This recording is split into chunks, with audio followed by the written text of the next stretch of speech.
for us to start is I'll ask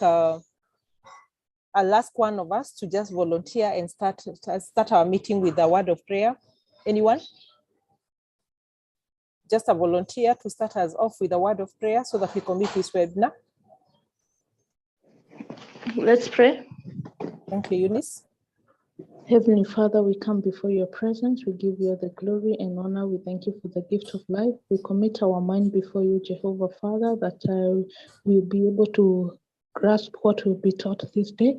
And we give you the glory and honor for the organizers and the trainers. In Jesus' name do we pray and believe.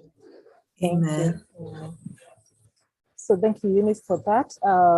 So this is coming from ACHRP. As you know, we are the Academy of Certified HR Professional Trainers, and we are going to discuss about matters organization change. And maybe we could just, for us to know each other, we are not so many who have joined yet, we could just start by a word of introduction. You tell us, of course, we can see your name. Just tell us your name, the organization that you're coming, so that we're able to understand the diversity we have in this class. And as we continue with discussions of organization culture, we'll be able to know where to place that and also maybe share our experiences. Because this will be a forum of not just training, it will be a discussion of our sharing our knowledge and experience that we have gathered. So to start you off, my name is Rhoda Wairioko. Probably from the names I've met with several of you in our webinars and also the physical training, and I'll be your facilitator for today. And I'm glad because I feel I'm in the family of the HR practitioner. Me being a HR practitioner, I'm a HR consultant. I also train with the ACHRP, and that's what has brought me here today. So I've been in this HR for about 18 years, and I feel comfortable, and I'm always glad to interact with my colleagues to share the workplace experiences that we have. One of the things that has come up in our training is that we really want to do the ideal things, the professionals, the good practices. We want to benchmark. But when you go back to our organization, one thing that my participants have always told me, Rhoda, the ground is different. Vitu kwa ground, jitofauti with maybe probably what we are learning. So we just want to understand this topic of what is an organization and what is culture and how does it make us unique, distinct? Are there, and we'll find that probably it's a double sword. Are there advantages? Are there disadvantages? How can we enhance the culture in our workplaces, and what can we use to capitalize on the strengths that we have? So I'll invite the rest of us to just do a quick introduction, your name, and probably tell us what will be your expectation of this topic by the end of the day. So it's going to be a 2-day program, today and tomorrow. And let me hear from what you saw. What will be your expectation by the end of this webinar, which is 2 days? Then your name and the organization, and probably the industry you're coming in for. That was very helpful. If you're not able to unmute, you could just type your comments on the chat, then we'll be able to read that. But those who are able to unmute, majority of us, I can see we have that right to unmute. Just unmute and tell us your name and just say hi.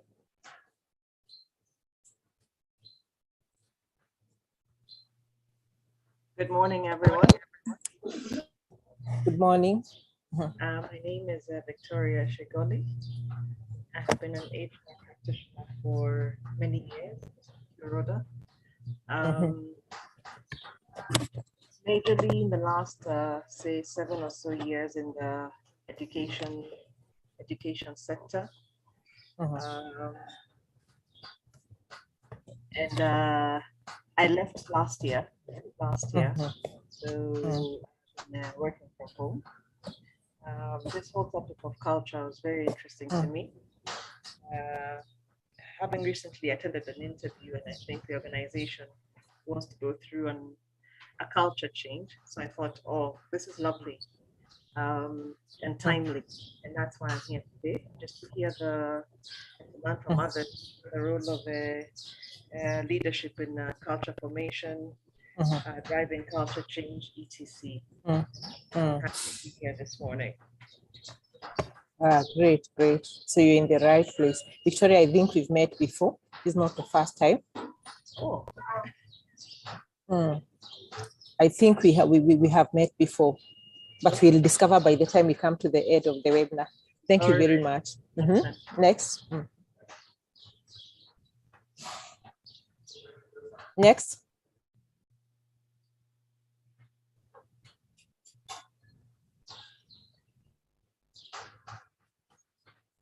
Anyone else? I'm also looking at the chats. There are no comments. Anybody who else is unable? Victoria has stopped. Eunice, tell us a little bit about yourself.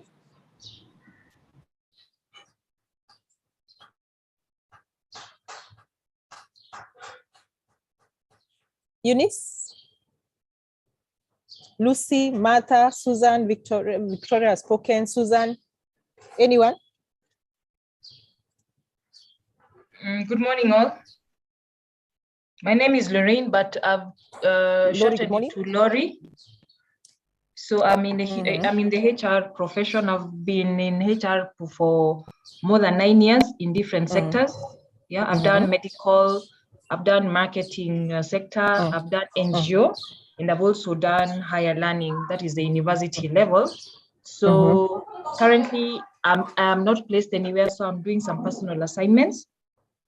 And the reason why I decided to log into this particular training is just to get an understanding of this whole topic about organization culture, because when going for interviews, you're being asked, something about culture in your organization. How did you maybe start the culture? What was your role regarding the culture of the organization? So I felt that it's important to understand, to get a better understanding of what this organizational culture story is, because people talk about it a lot. And also when someone is going to an interview, they know someone in in that company, they normally ask you, what is the culture in that organization? So this whole story about organization culture is a big thing, because if someone asks you, they don't even ask you what is this, do they pay well? They ask you, what is the culture in that organization? It means that there is something about this whole culture story, which I feel is good to just get a better understanding, to get as much that seems so elusive. Yeah, so I'm looking forward to the 2 days.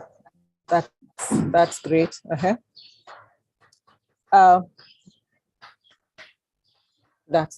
nice. You're in the right place.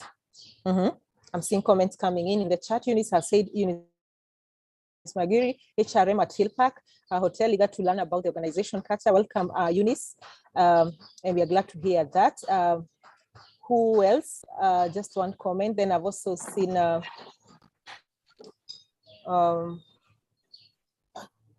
because I need to gauge what you expect so that I also know. Brenda is saying, I'm a HR and legal consultant. I've been in the HR field for over 20 years. I'm keen to learn about emerging trends in organization culture, and especially post-pandemic. That's great. I think that's fair enough so that we don't take more time. For those who've not had the opportunity to type or maybe to just introduce themselves as we contribute, I'll ask that you start by introducing yourself and tell us what you want to learn as your response to the issues. So we could just start. I'm seeing comments coming in. Yes, good morning. Oh, I think that's a mic we need to mute. So Mother is saying she's a HRM, human rights NGO, keen to learn about the change of negative culture. That is very good. So so in our own understanding, I like what Lorraine has said. This amorphous issue called culture seems to be very important and seems to be maybe an issue that even the prospective employers are really looking at too. And what is it? And how can you describe your culture? So we'll start off by just looking at what generally is an organization, because cultures, there's some, I think participants, we need to, if you're not speaking, kindly mute. If you're not speaking, kindly mute so that we are able to proceed and we are able to, and I hope you can hear me clearly. I'm somewhere outside and I hope the outside noise is not distracting us. So if you look at what an organization, we start by defining what an organization is, and because it is in an organization that culture exists. And we understand any organization, be it an NGO, an international company, be it be a bank, a government institution, be it be a family institution, it is just a platform of where people who have maybe similar, people from different diverse backgrounds, be it in terms of the qualification, where they come from in terms of the ethnic, the race, the religion, the academic qualification, the work experience, and also the experience from outside, come together for a common goal, probably to earn an income in terms of the profit, and also maybe in terms of the salaries for the employees, together to form that organization. So organization entity that brings people together to do something with a common goal, and for you to be able to merge those diverse people with all the qualification, the specialty, the experience, be it the childhood and the growing experience or the working experience, in a homogeneous environment where they can work together to achieve their common goal. So that is basically how I would look at an organization. And culture, when you just hear culture, what is culture? Is culture good? Is it bad? How would you define culture? Anyone? How would you define this amorphous thing, culture? It is the culture of the organization. How is the culture of the organization? What do you think that person is looking at from a very broad perspective or your own layman's understanding? All from your professional understanding of what culture is. Let me hear. What demystify this thing called culture? If I can try, Rhoda. Yes, please. My name is Lucy yes, from please. Kenya Railways. Now, I see culture as a way of life for our people, a way of the traditions that they've embraced as their way of living together. Yeah. So that is the way of life of the behavior of the people. So Lorraine, when you go and people ask, how was the culture of the organization she's working in? So what is the way of your organization? That is, if someone basically asks you, what is the way of Kenya Railways? What is the way of SIU? How do you know Strathmore? Like basically we have had a lot of stories about Strathmore being a very good university. What is it that you have heard about the way of Strathmore? How does Strathmore students behave? We have had stories. We have had stories like there's no way, their dress code is top of the notch. They don't allow students to wear jeans because it's the Strathmore way. So whether you had come from whichever high school, a local high school in the village, you came from an international primary school, you have come from a national school, the moment you enroll into Strathmore, you have to do the way the Strathmore people do. There are organizations like, we will remember, like,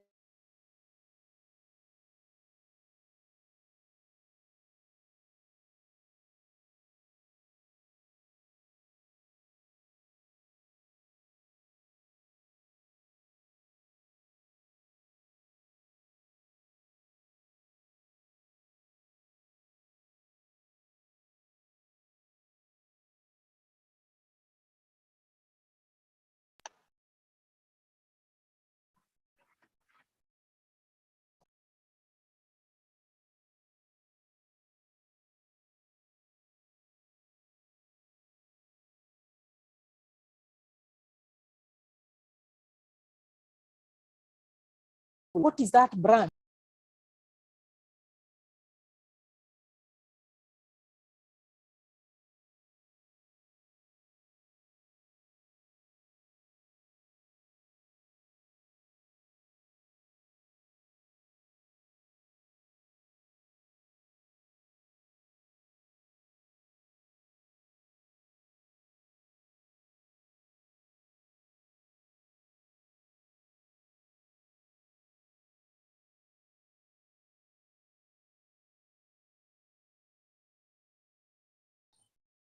Sorry, guys, at what point did you lose me?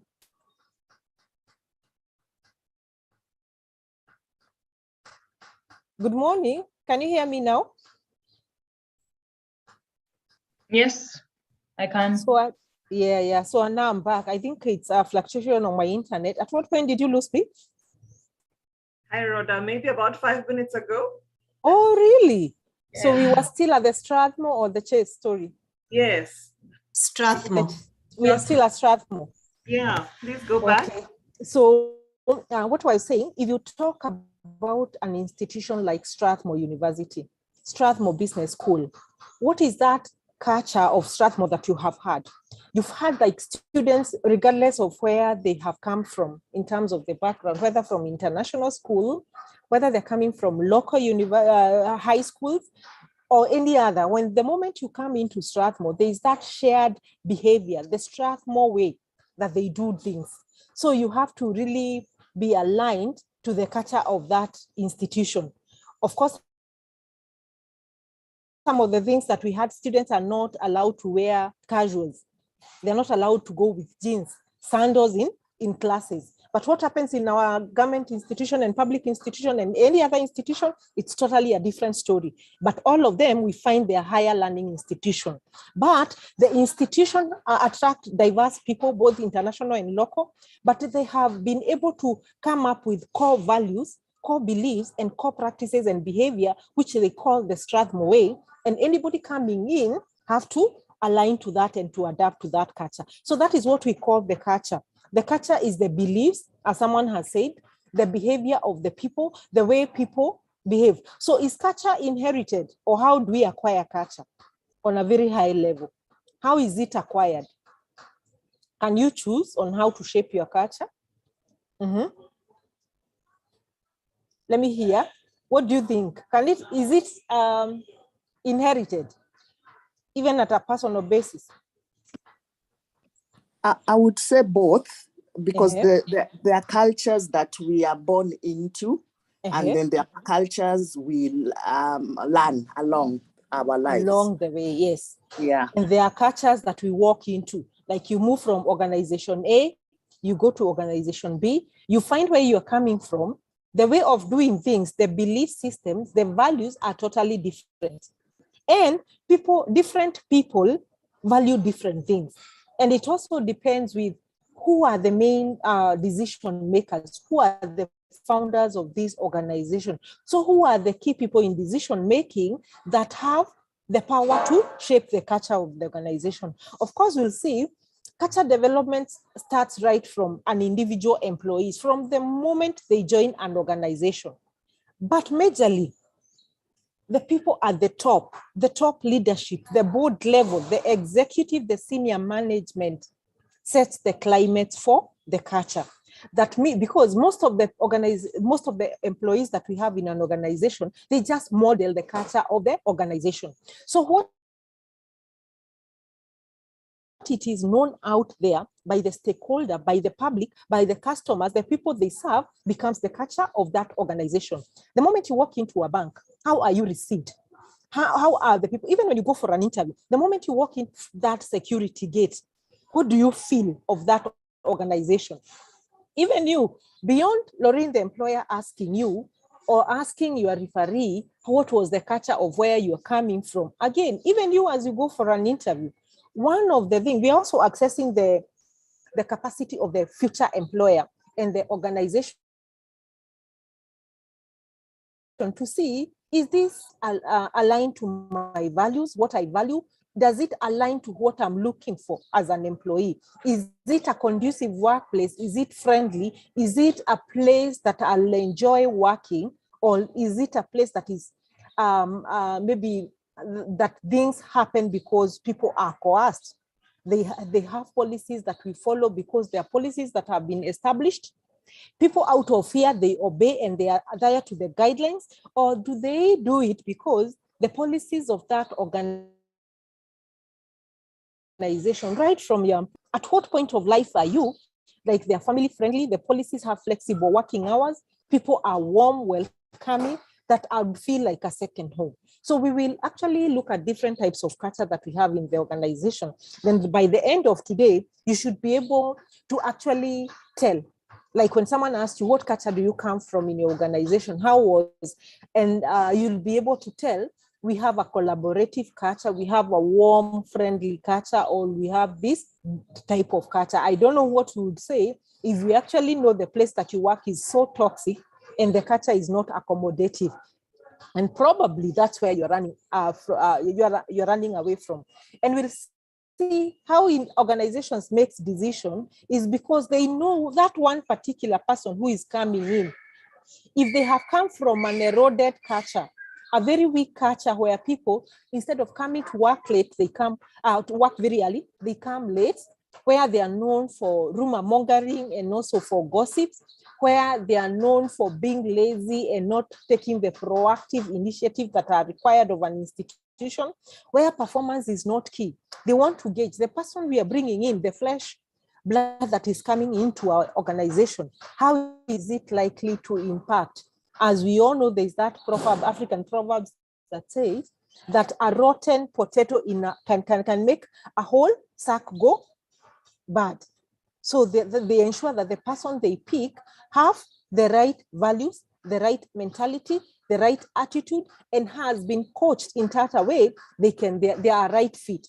And that is why you see majority of the organizations, they go beyond just doing the written interviews, because probably that just tests your intellectual, the knowledge that you have acquired from school. It's not just the degree, the diploma, or the master's or the PhD that you have. They go further to do even psychometric tests, to test your emotional intelligence, to test your honesty, those competencies that are really core to them, to ensure as much as you have the papers, then are you the right fit for the institution that you're coming with? So that is how I'll generally open the discussion about the matter of building a great organization culture. So let's go on to our presentation to see broadly what you're going to be able to cover in this webinar. And you can feel free to stop me at any point if you have a question, if you want me to clarify in any of the points that I've said, so that we are sure to move along. Is that okay? So today we are going to look at generally what is organization culture, which has broadly explained. So we'll just run to see the slides in case there is something that I have not mentioned about the general introduction of understanding what is an organization culture. Then we'll also look at why is this organization culture so important for everybody? Why is it a buzz? Not just in HR, but in everyone, in job searches. And I'm sure even some of you have gone to an organization or those who are in consultants where a client tells you, I'm looking for a HR manager, but the kind of HR manager I'm looking for, it is someone who have done a culture change program or a culture management or enhancement program. And you wonder, what is this program like? Where do you even start? Of course, every organization since its the initial stages have a culture. It is something they set up, it keep on changing, and we say culture is also dynamic. It changes, and we'll see some of the triggers or some of the reasons this culture keep on changing. And what do we do about it? And how do we handle it? And how do we walk the culture change journey? We'll come to learn probably it's not a one-time thing, it's a long-time journey.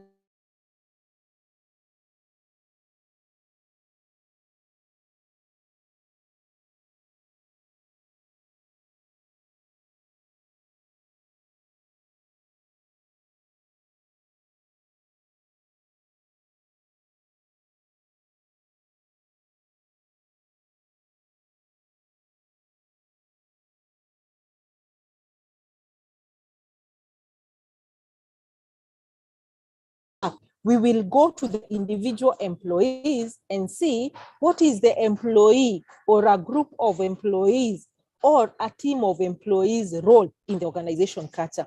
And this we are going to start with it from the individual level of that employee that we are hiring, who is coming into the organization, that group in a departmental team, that group in a task force, and also the senior leadership.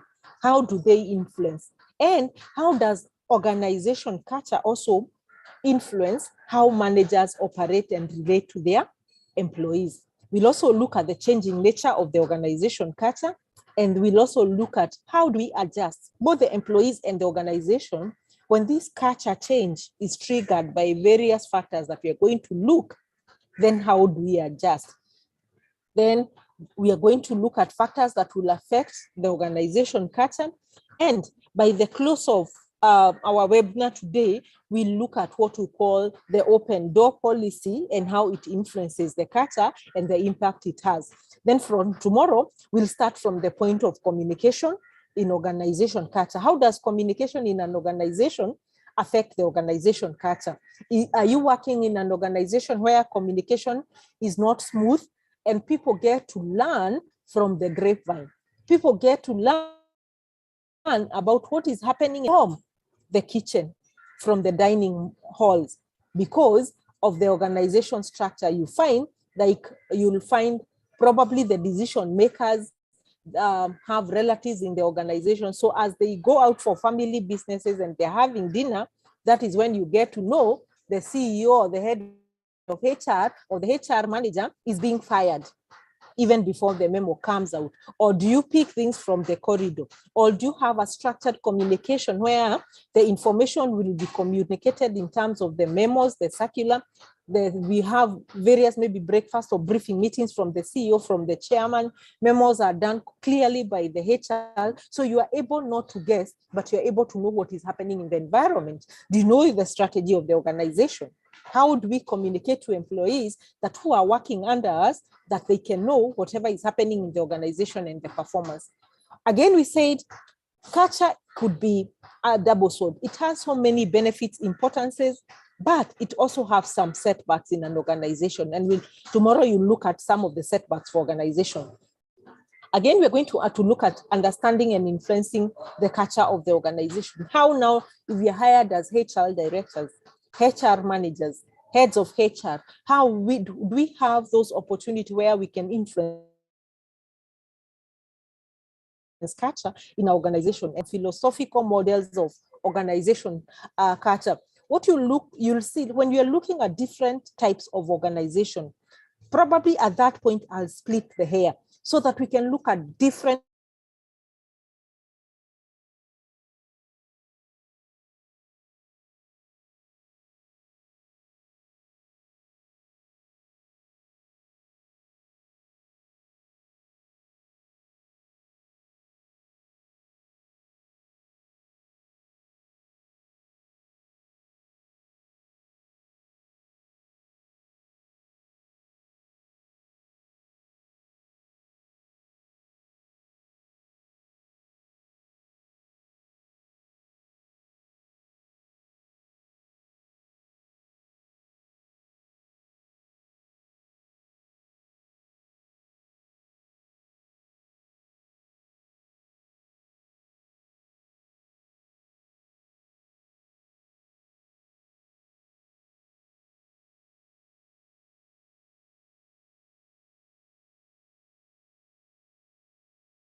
again.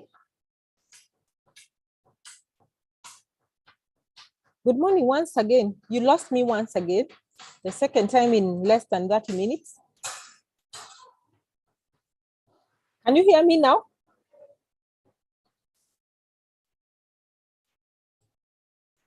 Yes, I can hear you. Sorry. My internet is so unreliable. Sorry, I'm out in a conference here in Mombasa, and looks like the hotel looks like I'll have to hotspot my phone so that we can supplement that, because it's unfortunate that you keep on losing me. So this time round, at what point did you lose me? At what point?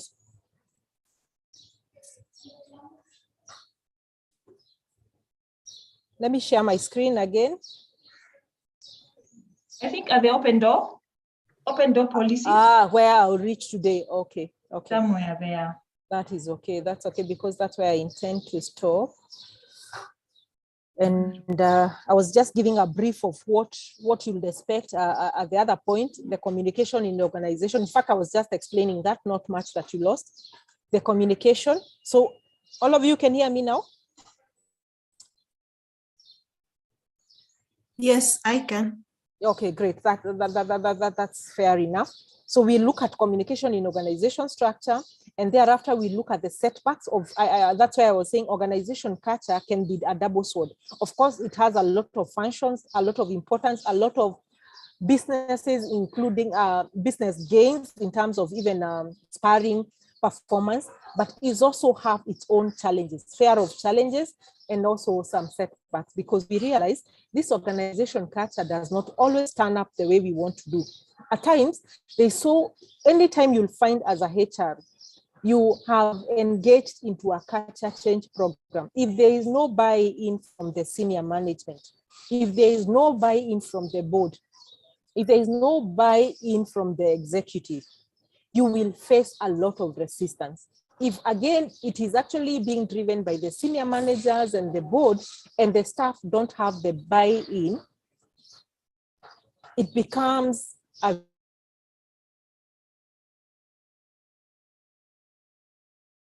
takes a lot of time, and you may be fatigued in the process. So we look at some of the setbacks. Then we'll also try to understand and influencing the culture of the organization. Then I said various models, which are just various approaches from different philosophers and the people who are subject matter experts on organization culture. So this actually just leads you to go read more about them from that kind of perspective. They look at organization culture from different perspectives. Then lastly, we're going to look at creating and sustaining an organization culture, because we say it's a long process. It calls for a lot of hard work, a lot of buy-in. Then eventually you will look at a survey that you can use in your organization, or maybe in your engagement in consultants, to just gauge and have a feel of what kind of an organization culture this is. Because for you to change any culture, you must start by a culture assessment, or what we call a culture audit, for you to know what is it, what are the gaps, and what are the gaps that you want to fill. And the other thing that you'll be very clear on, how people look at culture, even where you sit in your organization, it is very different. How customers feel you, hear about you from outside, it is totally different probably from how your senior managers and your CEO and the driver feel about the culture. So you may have incidences where the CEO, the senior managers, they think that you have the most robust culture for performance that is going to drive and overtake the competition, and it's a competitive edge.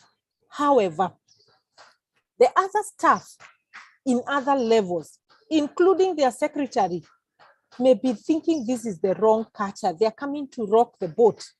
They may feel it is very intimidating, it's very rude, it's not working, it's going to cause a lot of disharmony, it's going to cause a lot of demotivation, because there's a way people are used to doing things. Then you have come in as a new manager, you have come in as new management, but you want to shake around things because you want to perfect, and probably you are hired to turn around the organization, which has not been performing and has been overtaken by competition. So how do you balance those perspectives, that the employees view the organization culture very differently from even how you sit as a HR? So we are going to see, and you can only do this through the culture change, surveys, and the audit. Any question at that point? Yes, I've done the presentation on slideshow. Sorry, that was just the preliminary, but now let's look at the slides. Against that kind of background, what I've done is try to really demystify what this culture is. Then we can go into the slides and we see what we could have left out. So let me begin. So we have looked at the content, and I want us to take you back to your offices, where you are currently working, or the organizations that you have you were working before now you took a break. Again, I want you to take this into the various, for those who have had the advantage of working for more than one organization, tell me, Is this a familiar scenario that you can even place names against those people? Is it familiar? Is it something familiar where you have people who say, look at the following scenario. Everybody, people in the organization who are just, every morning they wake up, their biggest concern is how to save their job. And what does that bring into the culture? You are always trying to survive. You can do anything, including sabotaging your colleagues so that you survive. You become the only man surviving. Whether you're going to talk behind their back when you go to see the boss, because your ultimate goal and value as an employee is just to save your job. Those are some of the scenarios we have. Look at another gentleman. This is a manager in an executive office, probably at a C-suite. He's been hired, but probably he doesn't feel confident enough to do what he's supposed to do. And since he doesn't like taking accountability and responsibility, what he says, he doesn't like working on his own. And he hates making commitments and decisions. So anytime that he has to think about something, what I'll do, call for a departmental meeting. Have Lorraine as the secretary, the other one the chair. Let's brainstorm, make a decision. And we go after that, we write the meeting resolutions that we are as HR department, this is what we have decided, and these are the decisions. And then he rushes and takes them back so that in case something goes wrong, he's not blamed for it. He does not take accountability. So these are the kind of the managers that will be having meetings for everything. When he's called by the CEO, he's supposed to do this report, he's supposed to do this return, he's supposed to make a decision, he'll ensure this is what he has to do. We have those kind of scenarios. Then the other kind of person is the person who just sits there to wait for money. He's waiting for his bonuses. He's waiting for his salary. We have those kind of employees who are always urging HR. One is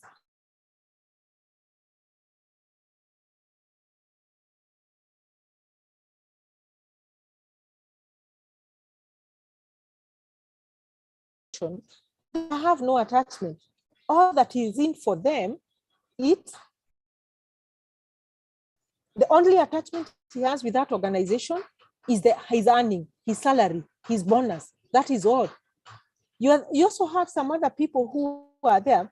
You send them email, you follow up on them, but they purport they have not received any of your emails that you're talking about. And they'll tell you, sorry, yet they have not even checked, that have not received the email. Go and resend it again. Do you have those kind of people in our organization? Or is that just me? Do we?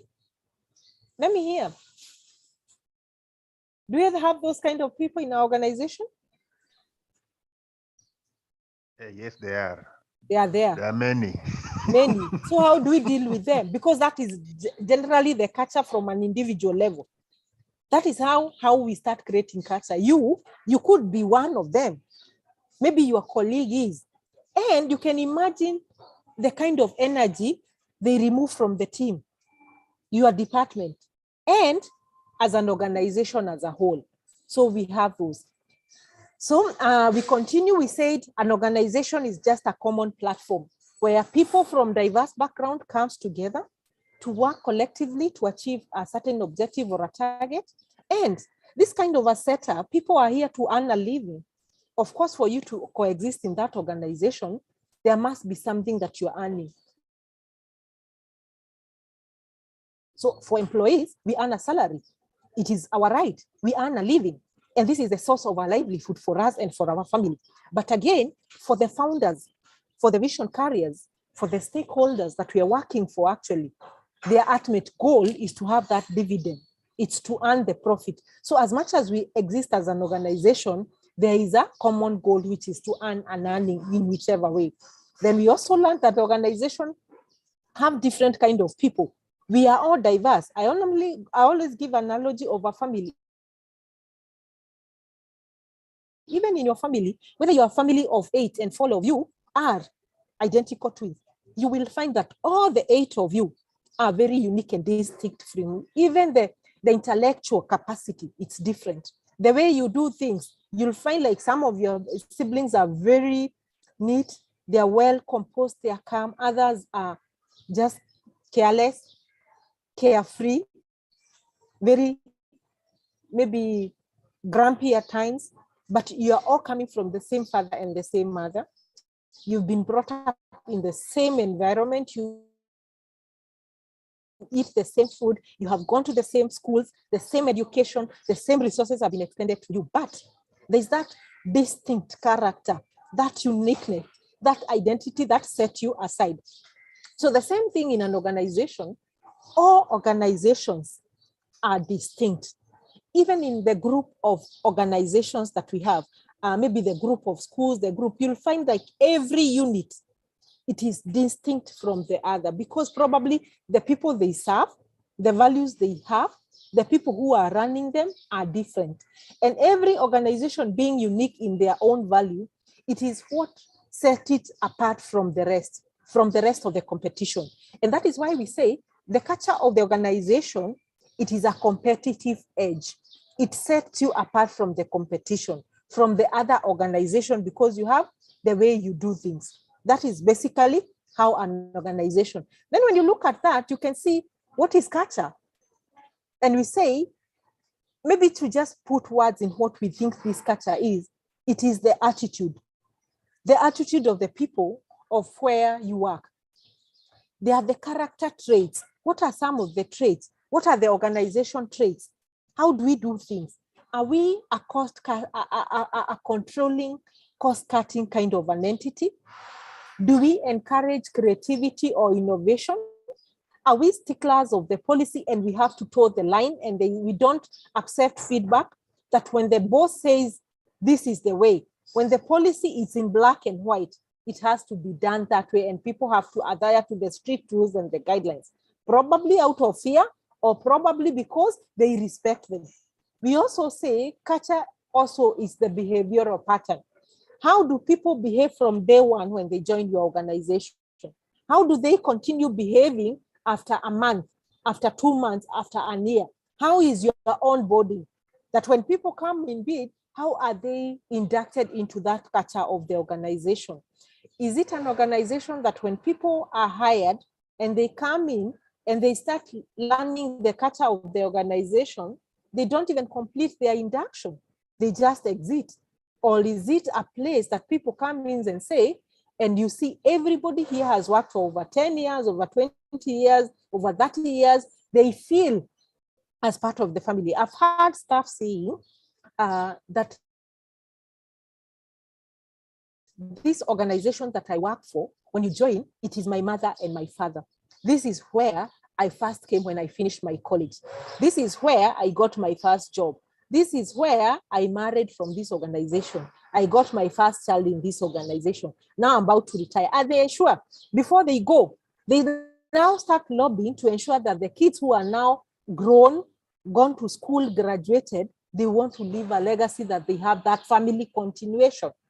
We work for these institutions where you see for part of the reward and recognition for the best employee of the year, the organization go ahead and go to the extent of even reaching your family. I've had organizations like the best employee of the year, they are given a vacation with the family. And the family is immediate family, that's the wife or the spouse and the children, and they ensure you bring on board your actual biological mother and father for a vacation of 1 week holiday. So you can imagine such a scenario when you want to resign, what would happen? You go tell your father that I'm resigning from this organization. What comes to their mind? What will happen to the holiday? They'll be the first ambassadors to tell you, no, you cannot leave that organization. They will not understand. That's the only language they know. So culture normally deals with attitude, the traits, behavioral patterns that govern the way, someone say the way people behave, the way people do in an organization. So it also governs the way individuals interact with each other in terms of, it's termed as culture. So when you come to an organization, when you feel you find people are very rude, very withdrawn, they don't care about what the next person does. It is survival for the fittest. That is what we call the culture of that organization. That you try to introduce a performance management system and people are up in arms because now they're being put on the spotlight. We have to measure the performance, that is the culture of that organization. In fact, I was training this topic yesterday, and one of the managers came and I said, Rhoda, we have tried to implement the performance management system. Anytime I sent that email for performance management, people have said that's the way we have been doing things. We have never been evaluated. We have never been measured. So who does she think she is? What does she want to share, to actually monitor? We come to the office at 8 and leave at 5. We've been working, and we've been working for the last 20 years. Those are some of the things that are resistant to change, and we'll see how do we counter that to ensure there's a smooth transition. So someone said that culture can be acquired or inherited. So true to her words, we say culture is something which one inherits for their ancestors, because you might find like someone is very rude, they are very reactive, and this has been shaped by maybe the upbringing. There are things that she has learned from day one. These are learned from the ancestors. But what I'll say, the attitude and the cultures, it is not generic. It is not something that you are born with. It just happens that you are born in a certain environment. This is how you got people talking, communicating, doing the way of things. So you seem to acquire through experience with time, but this can be relearned, and we can unlearn what we have come up with. That is why I always say you can reparent yourself that the things, the negative things that you acquired, because you don't choose where to be born, you don't choose how to be brought up, whether in a very good culture or a bad culture that was weak or strong. I gave an example that there are those people who grew up, the way they grew up, they have never gone to church because probably parents never went to church, so they could never tell a Monday from a Tuesday from a Sunday. And then now you have come to the workplace, in the environment, in the society. The good things that you normally pick, the etiquette, the mannerism you're picking from your colleague and the people you interact with, that is how you learn, so that you unlearn things that you are not taught, because you can never go back and try to reparent yourself as you also extend that to your children. And we say, this is what distinguishes one individual from the other. And that is why we find we are so different. So that is why we have come with stereotypes that people coming from this part of the country behave like this. These people who have come in this organization, there is also that stereotype. They also do the same thing. So that is why you can see how culture is very important. So let's look at what an organization. Now we look at what is an organization and what is culture. So consolidating the two, there's something that is really distracting my screen. Just wondering how to deal with it. But I'll keep on moving with heaters. So what is organization culture? And we say every human being has certain personality traits which help them to stand apart from the crowd. And the same way, organization, as I said, has certain values, they have certain policies, there are certain rules and guidelines that create that unique image that they have and their unique traits. Then we say again, the culture, it's about the beliefs and the principles of that organization, the values, the core values, and how we live them. Then we said cultures are unique in every organization, and they make every organization quite distinct from the other. Any clarification up to that, or we continue? So I want to give us a scenario. Allow me to take you through the two organizations. You see how different culture and where you can place yourself. So organization A, it could be a company where you work. What happens in that organization? Employees don't care about the policies and the procedures that are in place. They are least bothered. They'll come to the office anytime they feel, their sweet time. These are the employees who can leave for lunch at 12:30 and they'll come back at 2:45. And then they are immediately leaving at 4:30 before the traffic. This is the kind of an environment where even the policies are not followed. There's a lot, and when they come at 9 or 8:45, the first thing they'll do is to look for a cup of tea, look for their friends to hear about the latest gossip, the rumors, who is sleeping with who is moving like that, who is, how is the boss today? Is she in a bad mood? Is she in a good mood? That is an environment. So you can see the hard time the manager has, and probably his approach now is to intimidate them. So he's coercing them into following the policy. This could be attributed probably by the harsh policies that they have. They have policies that the employees can not question. They have policies that are not family friendly. They're not friendly to employees. And employees will only have to follow these policies because of fear. You can see now how that employee is in terror. Then you can look at organization B, probably where your colleague or your competitor in an interview is coming from. He's coming from an organization where employees have very friendly policies, because even in the policy formulation and the making, they actually participate. The HR go out and seek and do a survey, even probably before reviewing the policy, to actually understand what are the gaps that we have in our policy. What do my employees think about this policy, the HR policy? Are they friendly? Can we improve them? What is it that the management or the board could consider in terms of improving the welfare? Someone has talked about post-COVID. What have we done? The way we used to do work is totally different. Of course, employees kept on agitating for flexible hours, and the farthest we could go, most of us, it is post-maternity flex hours, where we tell a lady or the person who is coming from maternity leave, for the first 1 month, at times we go for the second 2 months or the third month, we allow you to work on flexible hours. And what flexible hours means, you can come in 2 hours late into the office, you report at 10, or we can allow you to leave early at 3, or so you can work with 2 hours, 3 hours, or 2 hours. Others think that flex hours is when you have a crèche in your organization or a nursing room that you can be giving those mothers some breaks to go and bond with their child or to express the milk. That is all we knew about the flexi hours. But what has working from home during the COVID taught us? That you can even have people working from shift. Now I've seen people applying for you have engagement, you're out of town, and you can request your boss that I want the out of work or working from home arrangement for this particular week, I want to be on these days to be working from home, and then you deliver. And then the look of how we do our performance management has totally changed.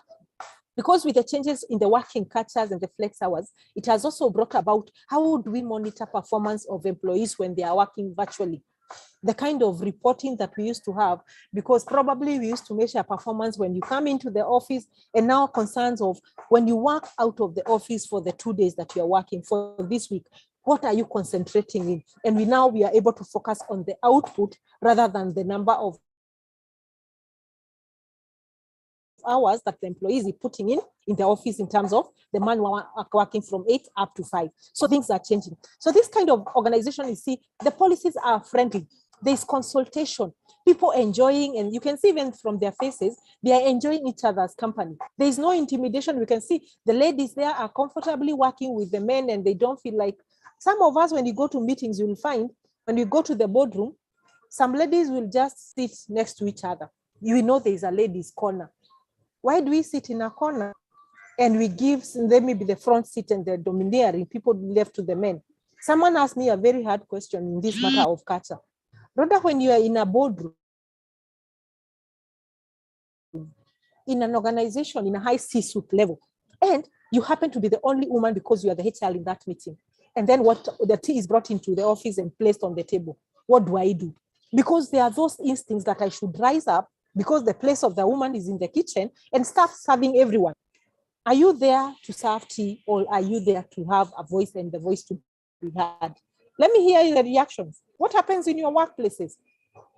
Is the culture shaped by the sex? Does the sex of the workers and the people sitting in the senior management influence the culture in any way? Let me hear your reactions at that point as we continue.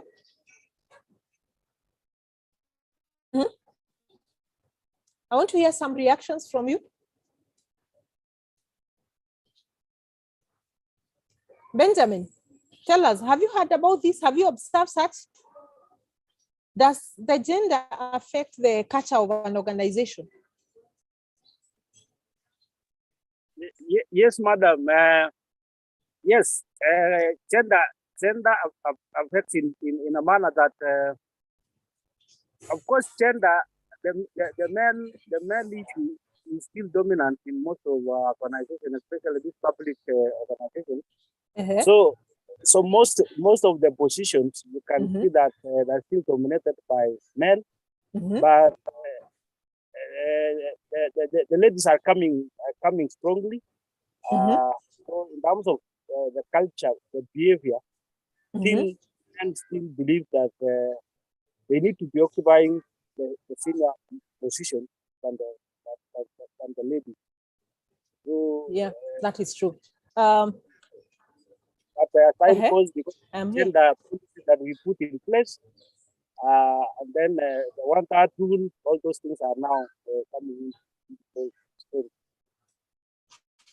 Yeah, Phyllis, how would you describe the style of ladies and men? Do you have a difference in the working style of women and also the men in the organization?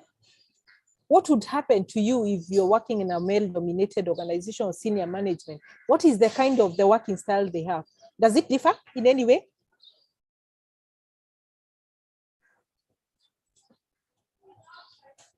Apart from agitating to be at the table, she's not able to unmute. Anybody else who is able to unmute? Faith, are you able to unmute? Do you think there is a difference in the working style? Yes, Lucy. Yeah, if I can try, just picturing my organization, I think it's the men who have that expectation.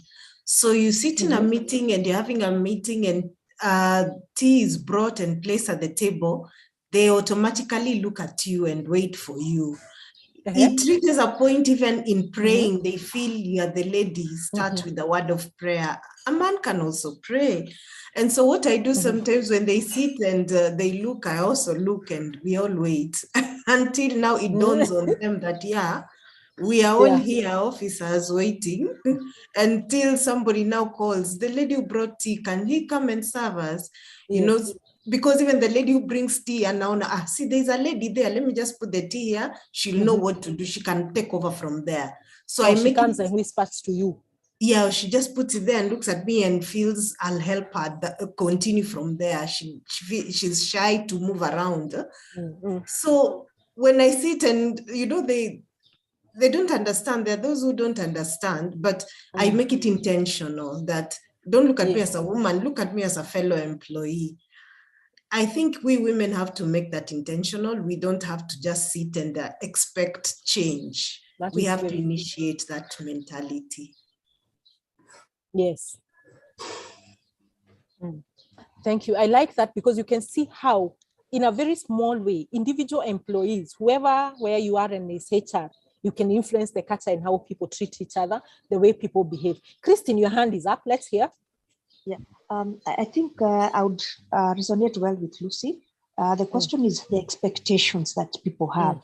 You know, for a woman, it's natural. I can serve that tea. I mean, it wouldn't bother me to serve it to the rest of the people. But what is their reaction? What is kind of whatever body language am I getting? Was this person thinking that I should serve the tea because I'm a woman, or do they even appreciate that I've done it? And maybe even have done it, do they even pick their cups and maybe take it back to the tray and when they are done, so that it's like there's a mutual kind of that relationship in here. And I guess that is where now you find now the difference now between being male and female. It's just that expectation, whereby, yes, I'm a woman, I don't mind serving that tea. But at the same time, don't show me that I'm doing it because I'm the woman. You know, I can serve tea, yes. Anyone can serve the tea. But don't put that chauvinism. You know, there's that what you call the male chauvinism in the room. So if that comes out clearly that we are looking down on you because you are, then at that time you feel like, okay, I won't do it then. Because it's not, I mean, it's also not my job to do it. Yeah. So it's the unspoken expectations. The unspoken expectation. That's very good. Those are very good examples that are live in our organization, and I believe even the men in this room are hearing that. The other thing is in terms of the style of working. If you look at the current debate about the flex hours going back to the office, who do you think are the biggest advocates for flex hours?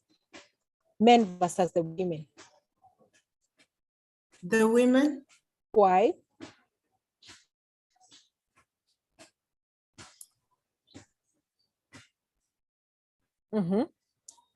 Yes, anybody? Benjamin, you wanted to say something?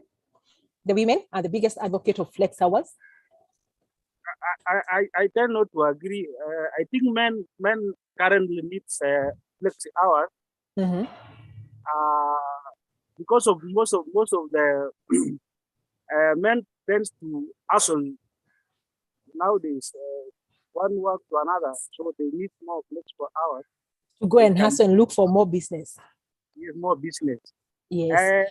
The ladies might need slightly because of the issues of home, family responsibilities. Home responsibilities. Yes, that is very true. In fact, you're right there. And you'll see that even before pre-COVID, when we didn't have so much about the flex working hours. And you will see in male-dominated organizations, the male employees have a tendency of working very late because for them, they are very competitive. They want to put into a lot of work. It's about achieving their targets and who is the better. So they have. But that time, the woman is also struggling with the issue of the husband. By the time the husband come home, is there some warm water? Have we cooked? Is the house clean? Have the children be picked from school? How will I have showered? So by 5, they are very keen. They want to give the organization the hours that they are allocated, then they want to rush out and do. But for men, they will take their sweet time when it is 5. They're busy chatting and extending their time so that wait for traffic because they want to work up to maybe 8. And from there, instead of going home, then they are going to clubs to negotiate for deals. That's what they'll tell us, their business deal. They're meeting with colleagues to consult. When us, we are rushing home to do work. So that really matters. Helen Bogo is telling me, wow, Susan, that is encouraging and a lesson to pick. The greatest is the servant. That is very true. So you have to learn to stand up. So we will see some of these stereotypes that come, and we will learn how do we shape it in our work organization. So let's proceed. So we have looked at, now we are starting to have a feel what this organization culture is. So if someone asks you what kind of a culture, so you can say generally in a very broad way, organization has to, we have 2 types of cultures.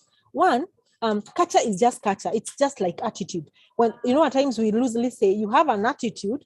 What do you mean by I have an attitude? Is it a good attitude? Is it a positive attitude or a negative attitude? We just say you have an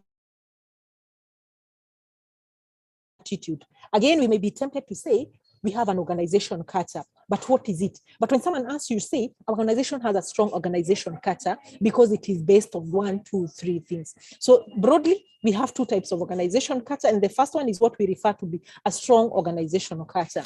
And when you say an organization has a strong culture, what we mean is that it refers to a situation where employees adjust very well to and respect the organization policies. That when you go to the organization, you find that the policies are there.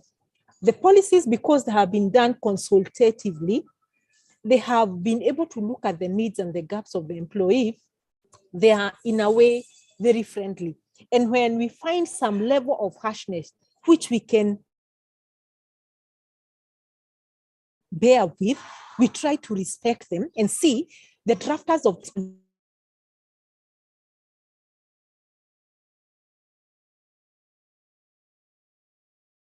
behave ourselves, probably we can relax this. So this is a situation where employees are just very well, take the policies of the organization and the guidelines, and they respect them not because it is mandatory or not because of their passion. It is because they are happy about them and they enjoy them and they have contributed to them. So people enjoy working and take assignments very seriously. And when they errors, they want to learn the lesson. As the boss, this has happened. Sorry, I made an error. An employee is comfortable and tell you the report that I shared, I think I did some error somewhere which I would want to correct. Probably you have even fast-tracked that report and it has moved. So by the time you go to correct that, there's that sense of ownership, there's that apology and say, this is a human error. But there are in other organizations where we have weak culture, where people feel so intimidated because of the harsh policies that are not flexible, that have just been done by the senior manager or one person and been pushed down the people's throat, and they accept them out of fear. So here the people, they accept their roles and whatever they're given willingly. But when we have look at that man there or a woman, it's just a pictorial in a weak organization, you feel like you are chained. You feel like you are caged. So in such culture, people will accept the responsibility out of fear. It's out of the convention of the superiors and the harsh policies. In this case, the employees in such situation do things out of compulsion. Do we have an option? We have to do it. Anyway, they just treat the organization as a mere source of money. We can see that gentleman who was waiting for his bonus, earning, as long as I'm paid by the end of the month, the rest doesn't matter. Let me do what I was employed to do. And they never get attached to the organization. And this is organization where we see the attrition rate is very high. And even for an employer who see the attrition rate is so high in an organization, they'll seek to understand, why is everybody running away from? And of course, there's a very delicate balance, because you cannot go to a prospective employer and say, I'm running away from this. They will judge you harshly. We are always told, never burn your bridges. You're talking ill of your current employer. You're talking ill of your previous employer. So you have to coin it in such a way you look, I'm looking at my value. I'm looking at my career vision. I'm looking at my dream. And when I looked at your organization, I'm seeing they are closely aligned to this. Look at it from a positive side so that you don't talk badly about where you're coming from. So let's move on and look at the importance of organization culture. And I said, feel free, you can stop me at any point if you need any clarification, if you want to clear your mind on anything that we may have mentioned in our discussion, but let's keep on sharing experiences. I always say, when you come to a webinar for a training, mostly what you take home is the shared experiences, because some things are not in black and white. Yes, we may have the slides which are just general guidelines to siders, but the experiences in the workplaces are the richest experiences that you can learn from. So in terms of organization culture, why is it so important? And we'll see that we had said an organization basically is a common platform where people from diverse backgrounds come together for a common goal called an organization. And we said it is within this platform, organizations that are key. Just let me know if you went to school, got your diploma, got your CHRP, got your degree, and you stay at home. And you say, because I've learned all this theory, why do I sit at home? Why don't I sit at home and just do what I was taught? You will miss an opportunity. And this is why you see, even people with dreams of consultancies and being entrepreneur, I find it very rich when they go to an organization and first work. Because when you're working, you gain a lot of experience from the diverse people and how things are done because of that platform. So organization forms a platform that helps individuals to realize their dreams by learning from the other, by learning from maybe the things that the organization are done. So that is the importance of having organization in a cultural setup, because we learn from them. Then we can say culture in an organization is important because it helps us define how employees interact with each other in a workplace. So you don't have shared values.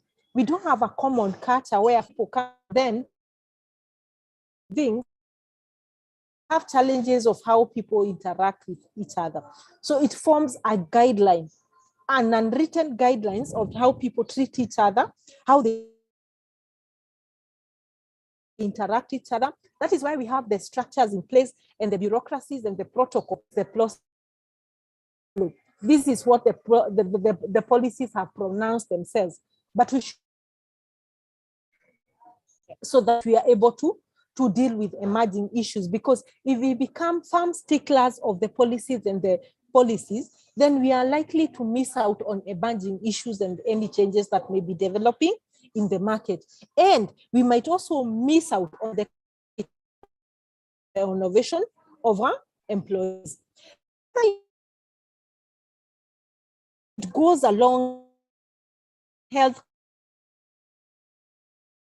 that employees a recognition, appreciation, the superior.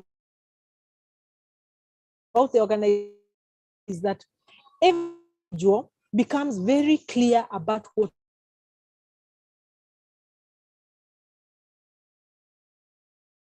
and responsibility, clarity, and people. The other importance we find is that the culture set everybody apart, or every organization apart from the others. It becomes identity. It is the identity of that organization.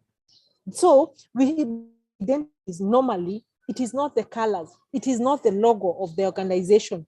It is that feel, the way of doing things. You may have the best colors and the best logos and the best buildings in the organization.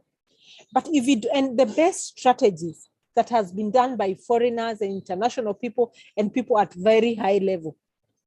But if your culture is not right, it is what people feel. It is what people see. It is what people think about you. It is how the employees and the people who work in that organization feel and identify with. We always say, if you get it wrong on the culture, culture will eat your strategy for breakfast. People have gone ahead and say, it doesn't just eat your strategy into pieces, however beautiful it is. It will eat it for breakfast, for lunch, and for dinner. So you may have a very brilliant strategy, very good strategy, but then you realize you cannot realize that strategy, because the realization of the strategy depends on the human capital, which is the biggest asset in an organization. If people deliver, your building and structures and the big infrastructure you have and the policy will not deliver your strategy, will not deliver your target. We have to use people to deliver that, however much you are automated, because people are the leaders of those automations and they're the ones who implement them.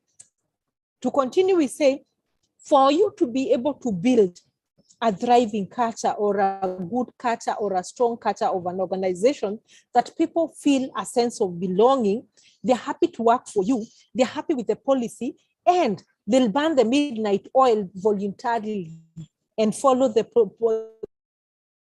policy and be the biggest ambassadors of your organization.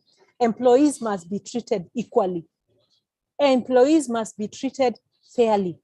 And employees should feel included and a sense of belonging. We should not have employees or a part of become the people who are the complainers.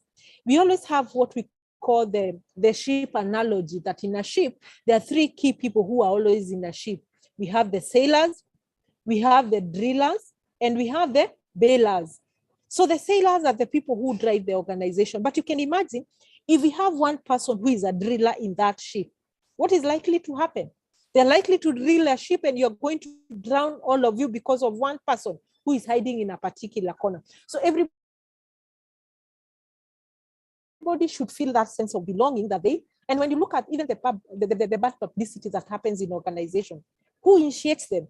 Mostly it will be the disgruntled staff. That one staff in your team that feels so disgruntled, who are not happy about the policy, they are the people who are likely to actually go to the media, to the bloggers, to give out bad information about that. But if you're happy about organization, if you care about your organization, if you want your organization to flourish so that you can grow with them, you'll be the biggest ambassadors of, and the sailors, and you'll bail out. When these drillers have drilled the holes in your ship, you'll be trying to firefight and close the gap and make it good for where we are losing it. Even in a department, we'll always have people who are coming late, who are not pulling the same direction, but you must be able to have the people with the vision, who are carrying, who are moving with the team, and the people who come to rescue when things go wrong. So we say work culture also gives a sense of unity in an organization or in a workplace. There's that sense of unity that we are doing this as a team because we feel we are all included. The other role of a culture in an organization, that it is promotes a healthy relationship. And again, it also extract and give out the best in every of their team members in an organization. Because here people work automatically. They're not being forced to work. They're not forced to come to the workplace. They are not forced to adhere to the policies. They do it out of their goodwill because they are self-motivated. So this also promotes the engagement and the satisfaction of the employees. Any questions so far before we look at the many types of culture that I said? You'll allow me to split the head, but when you come tomorrow to the philosophy, you'll be able to cluster all this and see where was the genesis of this kind of culture that people were talking about. So let's say, when you look at the types of culture, we have several. I think these are almost 15 of them, and 14 to be precise. Normative, as the name suggests, what do you think is a normative type of a culture? We have pragmatic, we have academic culture, we have baseball team, we have the club culture, we have what we call the fortress culture, we have the tough guy, bet your company kind of a culture where people bet their organization. We have what we call the process culture. We have the clan, and what we have something called the hierarchy kind of culture. We have another one which is called collaborative. We look at each and every one of them. We have what we call the create, a culture where people create. And then we have a control-oriented kind of culture. And then we have the complete. So I just want to hear from you randomly. You can just pick any culture and tell us from the name, I think this is the kind of the culture. Just a brief description of what you think that type of culture is, so that by the time you go to each and every of it, you'll be able to actually gauge yourself to see, did I get it right? And then you try also to make it from your organization. Randomly, just from volunteers, pick any of them and you tell me, academic culture, I think it is kind of an orientation. Let me hear from you. Anyone can pick any and tell me, this is what I think, this is the kind of culture that we have in that organization. Before I start picking people, just volunteer. Helen, you want to get, for those who are able to unmute themselves, just volunteer. Ezekiel, Faith, Helen, Irene, Doreen, Christine, Benjamin, anyone. Hi, Rhoda. Hi, how are you? Fine, thank you. So I think I can speak about collaborative culture and create culture. I think that is what we have where I work currently. We have a lot of freedom in expression, job autonomy. We're also able to figure out our schedules on our own. So I mean, we have a lot of flexible hours at our workplace, and also there's a lot of team cohesion. Yeah. So you feel you're in a collaborative culture. So you see, if you're called for an interview and say, describe to us the kind of culture you're coming from, you'll be able to quickly see that and what drives the people. And then you'll be quick to say, because of this culture, people are able to be innovative, they're able to be creative. We are able, even in the policy formulation, to come together and look at the gaps, what are the issues that we want to fill, and we come back with policies and the programs and the plans that are responsive. In terms of the training, you can be able to see what are the training needs gaps, because people have spoken, we have looked at the business policies. So when we come up to tailor our training programs, we are coming in to respond and not just to give off-the-shelf kind of training. So you just crack it and say, then if you were to come to our organization, then how would you bring that on board? The first thing you'll say, the first thing I'd want to settle into this organization, I want to do an evaluation of this culture, try to understand how people work, try to understand where they're coming from, because before I could even give my opinion and see. And actually, when you want to change culture, you don't go and change the entire culture.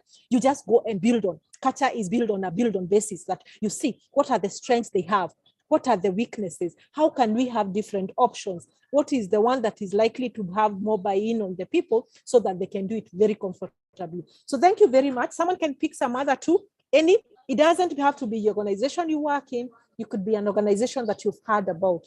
Anyone know? To give it a shot? Anyone? Want to volunteer? Just pick any. Randomly?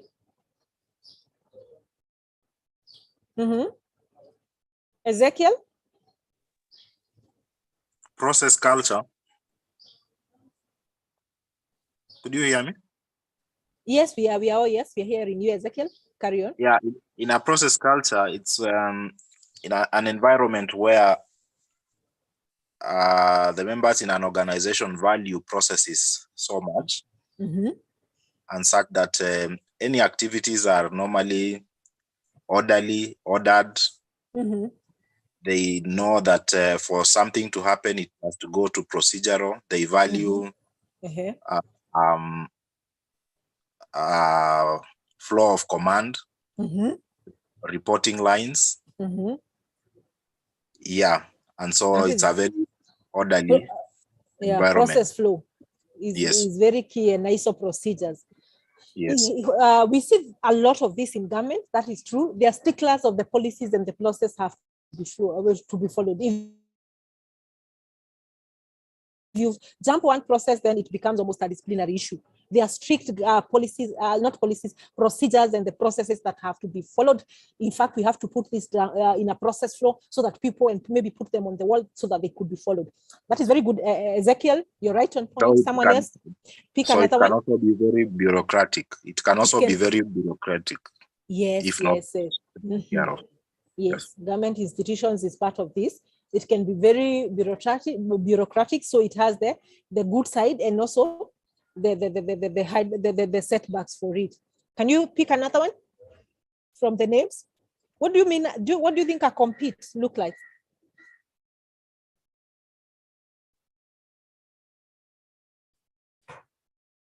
Ezekiel, what do you think a compete look like? Yeah, a scenario whereby members value competition. They are driven by performance, achievement of goals that have been set, and out of which it also leads to a culture of reward. So as they compete, they are able to get rewarded for best performance. Achieve their targets, they get big perks and bonuses. Yes. Yeah. That's Great. my thought. That's very good. I want someone to try the tough guy and the baseball team. Anyone? Just as they don't overthink, as the name suggests, the tough guy, the baseball, what comes to mind? That kind of a catcher. Came back yesterday evening. Mary, yes, Mary, go for it. Yes, I'm thinking the tough guy culture is a culture that is inculcated in an organization whereby it's about the tough CEO, what he said, what he did, and nothing else but what whoever is perceived to be the tough guy, whatever he said becomes the law. Word. Yeah, it becomes the law. That is very true. This is a situation where even we see we have organizations where they hire managers just to track and they monitor the performance of the staff, the controls, the feedback you have to report on every hour basis, in every daily basis, what you have done for the 8 hours before you go home. Targets, the feedback are constant, and probably that kind of an attitude is my way or the highway. Someone to try the baseball?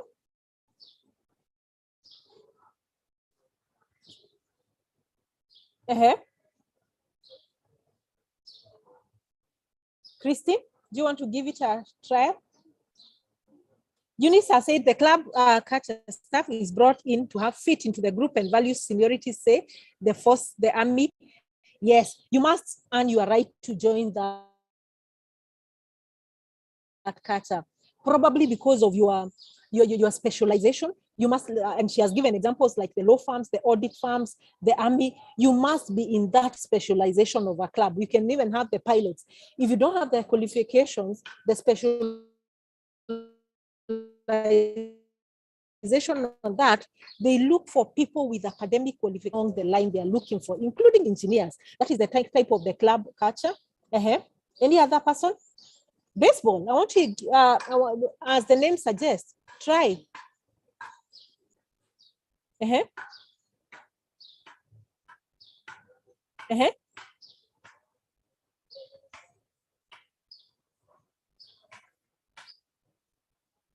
Anyone, do you want to try? Align this to soccer. What do you think that is the kind of culture? What happens in the soccer? Players.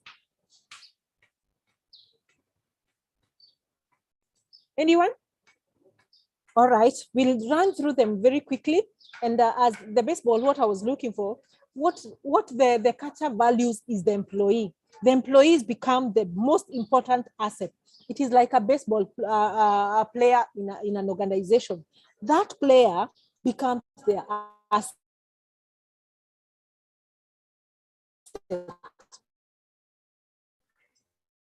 When you go, we talk about value of that organization, because we use the human asset or the human capital as our organization and to run the organization, and they become the biggest asset, because if those person leave, the business leaves with them, or the activity they are doing cannot be replicated to another person. So the first one is called the normative culture, and it's close to what we are talking about, the policy. And this is the kind of culture where we follow what is written, the white and black. It is just about the policy. What the employee handbook says, what the policy say, it is what is followed, and it has to be adhered to the last letter. This one does not have a lot of flexibility, because employees have to follow the policy. When you go to an office, this is the policy of the organization. This is the policy of what has been said. The HR policy says like that. So we have, because the policies and the guidelines have already been. And when you come to pragmatic, in a pragmatic culture, I see that in a lot of financial institutions, customer is the king. Whatever the customer says is the word. If actually the customer said so and so did that, that kind of a culture, they will not even take the side of the story of the employee. What the customer says remains, and they make all the policies and their policy and the strategy basing on the customer. So we say in a pragmatic culture, more emphasis is placed on the client and the external parties that are being served, and customer satisfaction is really key. And the main motive of the employee in a pragmatic culture in such organization is to treat their clients and the external party at the highest standards. Then when you come to an academy, mostly we have this in the learning institution. In learning institution, they really value qualification, and especially the academic qualification. And people stay in this organization for a long time, and career progression is actually normally based on education qualification, how you move from being a minister, maybe to a doctor, a professor. So there's that respect of professionalism, not academic qualification. And you find in such institutions, training is very key. They really concentrate on the training or the educations of the employees. And when they are even hiring and doing the promotions, academic qualification is really key, and they really focus on the training. When you look at the baseball, we say a baseball team culture consists of employees at the most treasured possession on the organization. And we see this in probably even in media houses, in sports. This is very key. The employees are the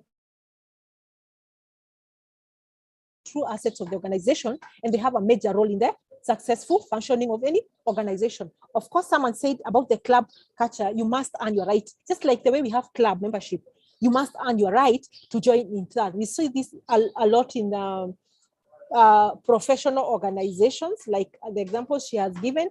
And we say organizations following a club culture are very particular about the employees they recruit. Maybe they recruit through referrals, headhunting, and individuals are hired according to their also the education qualification and also the specialization.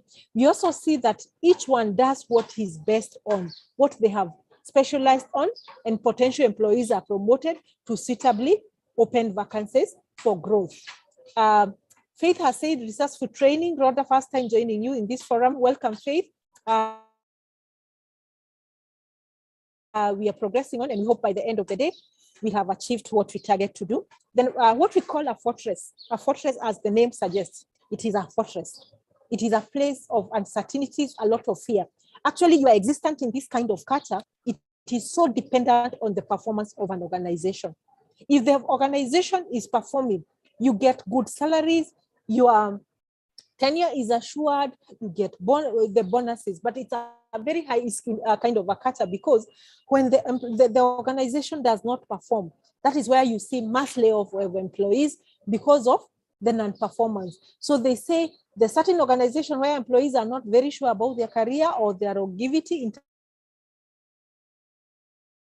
terms in that organization. Then employees are terminated if the organization is not performing well, and individuals serve as most when the organization is at a loss and when the organization closes down. I know we have seen a lot of organizations. The big man syndrome we talked about, it's about him, or her. Feedback is very restricted from the supervisor to the employees. It is my way or the highway. So the tough guy culture, feedback are essential. The performance of the employees is reviewed every time. These are organizations with dashboard. We monitor them every day. We hire team managers to discuss queries with the team members and guide them where they are required. Performance management systems are key in this organization, and employees are always under constant watching such cultures. Of course, it can be good cultures for high flyers and the people who are performance oriented, who are there. And in this kind of culture, we can even have organization working in multiple, employees working in multiple organizations, because what matters is the numbers and what you're bringing in. So then the better organization, it's a kind of an organization with that takes very high risk, and this puts the risk of the stability and the security of the employees at very high risk, because they bet the organization culture into the decision making, and they take huge risk, and at times the consequences are normally unforeseen, and at times you get anything that is high risk, it could have high gains, and the consequences are also very grave. Then the process, as someone said, it is where the culture adheres to processes and the procedure. I think, and the feedback is not really so much appreciated, because the protocol is already there, the bureaucracy is already there, and you are expected just to follow. When you come to clan and hierarchy culture, clan is where a kind of culture in maybe very old organizations where people feel as a family. They have lived and worked in that organization, that they feel as members of an extended big family. It's a clan, the clan membership. They have come up to form membership that goes beyond the family. So when you work in that organization, people seem to be very social, friendly, welfare is key, and they feel part of that organization. Then when you talk about the hierarchy culture, it is very formal structures in place with procedures that govern people, and it is like straight cut jacket and formalities of the structures, and they have very clear maybe hierarchy and linear kind of organization structure where rules are followed. Then an example of such cultures is what you have like the HP, where they have the HP way of working. So you'll find in HP, regardless of where you work in terms of the geographical location, whether you're in Africa, you're in America, you are in the Asian countries, whether you are in support system, whether you are in research, whether you are out in customer service, the way people behave is the same, because they have values that are shared across. Their intention and their values, it is based on trust, that wherever you're working with your colleagues, wherever you're working with your customers, trust and respect is very key in how you interact with each other, be it be internally and not be externally. Then they have a lot of focus on the achievement and the contribution. What you contribute to the organization and how you achieve your goals is very clear. Again, whether you are in the innovation, whether you are in research, whether you are in the manufacturing, whether you're in supplies, whether you're in the customer service, they say the conduct of the business must be uncompromised and must be based on integrity, whether it is after the service. That is the main theme. For them, they want to achieve the common goals. So it's a conveyor belt that is very well connected, and people work as a team. You don't have a scenario where you call this company, they tell you, as we are in the service delivery.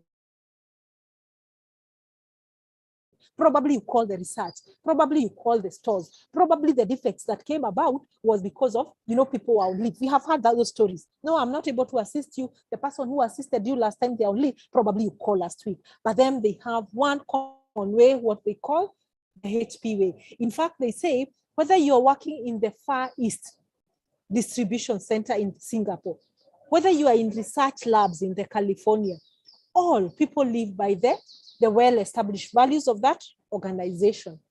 Then the collaborative culture, someone said they are working in a collaborative culture. Let's see the attributes that they have, whether they fit. You can even see the picture where people are passing on. Actually, something that is very key about this picture, look at the people who are waiting. It is an attitude of, what can I do for you? You can imagine if you're operating in a culture where every employee that you work with, or your colleagues, they are there for your service. They are standing and waiting for you when Lucy speaks with an attitude of, how can I make your life better? What can I do for you? Look at the person who is waiting to get the block. They have all the time and they are willing to help their other colleague. So it's a very synergized kind of an organization culture. So in a collaborative culture, it's an open and friendly place to work with. You could hear how she was explaining. People are friendly, they are flexible, you can work when you want, from where you want, as long as you deliver. So the culture is open and friendly place to work where people share a lot of themselves, and it's like an extended family. You feel a sense of belonging. We also say that the leaders are considered to be mentors of the parental figures. You have mother figures, you have father figures in your organization. So we work for common goal. And this is organization that you find out, they even have what we call the mentorship and coaching programs, because they are looking at those employees for the long run, that they are not just here to hit them. They can serve the members and the stakeholders for a long time. And they believe capacity development of their employees is, sorry, just allow me to plug into my power. It is for the betterment of the organization. I've heard people talking about the training budget. I train my, and they have come. Have my organization become a training? I tell them, what if you fail to train them and they decide not to leave? What is likely to happen to you? Yes, I've said I'm not going to incur budget. It's a heavy investment. I'm not going to employ an employee. So for the fear of losing the employees to your competitor, you decide you're not going to invest in a good training budget. What if these employees decide they will not resign? They will stay with you for the long run. What will happen? It is a bigger loss. I always say training investment is a process. It is long run. You don't get the benefits immediately, but you invest for the long run. And these are the same people who are coming to actually mentor the incoming people. So leaders are considered to be mentors. They work together with their team. There's also an emphasis on the long-term benefits of human resource and development, and great importance is given to team cohesion, which we have heard from our earlier speaker. And then there's a strong concern for people. The organization places a premium on the teamwork, participation in decision-making, and also on consensus building rather than the majority of what people have said. They really believe in consensus. When you come to create, it is where they have entrepreneurial kind of an environment where people are allowed to make mistakes. They're actually allowed to explore and they learn from the mistakes. And the management is not so harsh to mistakes, because people learn through learning from the mistakes and picking the lesson. So we say this is a dynamic entrepreneurial and creative place of work, innovative and risk-taking and embrace employees, and also the employees and the leaders. The long-run emphasis on growth, acquiring maybe the best or new resources, and then success, what it means to them is gaining unique and new product, which is differentiated from the market. This becomes actually a competitive edge for any organization. And we say, for you to be an industry leader, you must be creative, you must do research, you must encourage initiatives, and you must encourage people taking innovation. Then are different. So they have that culture of challenging the status quo. People are not afraid of new ideas, regardless of the age of the employee or the experience of the age. Of course, the control culture, it is like a control environment where everything, the manager, it is close to the big manager, because here everything is under scrutiny. They rule by fear. They are controlled. These are the kind of organization that you see, even when you talk about the training, when you talk about fund for research, everything is looked at as a cost. This is where HR is actually seen as a cost center, because maybe what they focus on is to efficiency. They want to use as little money as possible, but they want to make big profits. So there is also the neglect in terms of the policies, the quality, and the status quo. They don't like to be challenged. That is the kind of culture. Someone rightly pointed about the competitive kind of culture. They have leaders who are demanding, hard driving, and productive. The emphasis is about the winning the game that unified the fan base, and the reputation of the success is really key. The long-run focus for competitive culture is that competitive action and achievement of measurable goals and the targets. Everything, it's a game of numbers. And there is also competition in terms of products in the market, their pricing, and also the people they hire. Any question about the type of culture? So are you able to see how you're able to define the culture, apart from being a very strong culture or a weak culture? Then you can easily say we have a collaborative culture. We have a culture that values the human capital. So HR becomes very key in that organization. So let's hear reactions before we look at what are the functions. Comments. I can also have time to look at my chat to see if there is any call for clarification. Anything? I see there are no new comments that have come in. We proceed.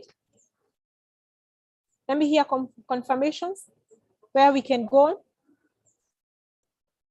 Reactions.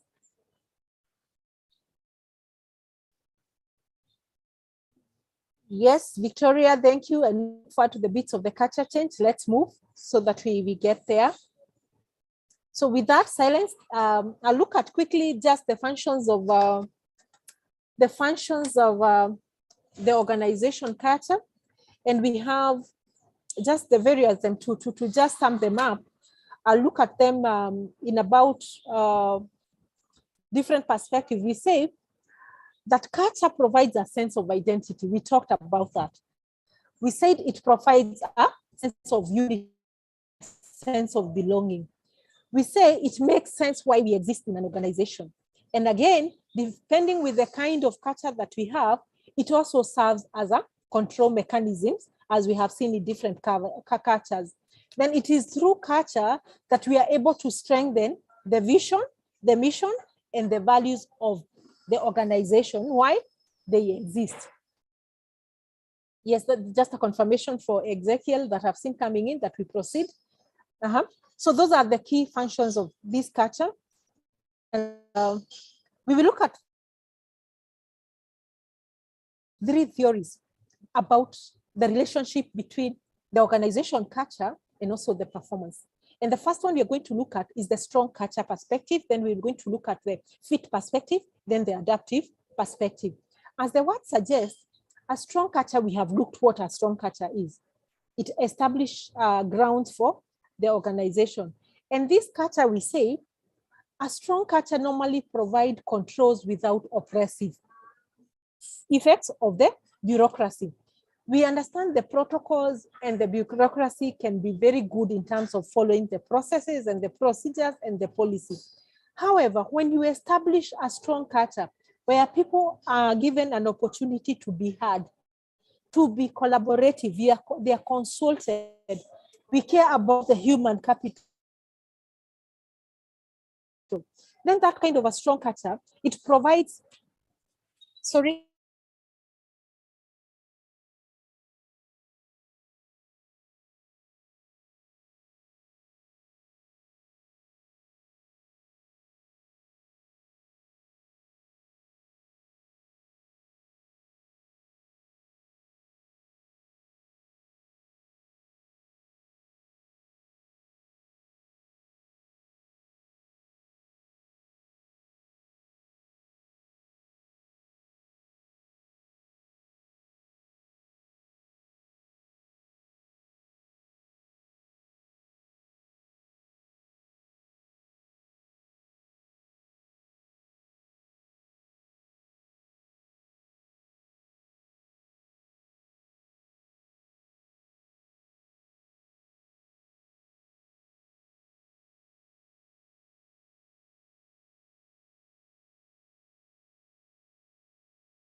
Can you hear me? Hello? Colleagues, can you hear me? Yes, I can hear you. Hi, Rhoda. It's quite unfortunate. I'm having very unstable. Yeah. Sorry. My apologies for that. As I said, I'm in a conference premises, and it's proving to be very difficult, but we will go on. We will go on. So I'll allow me to share my screen again. And I hope this time it will allow us to finish.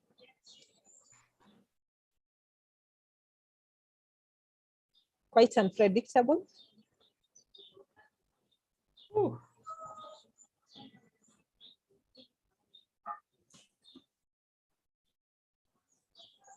So we are back. You can see my screen also?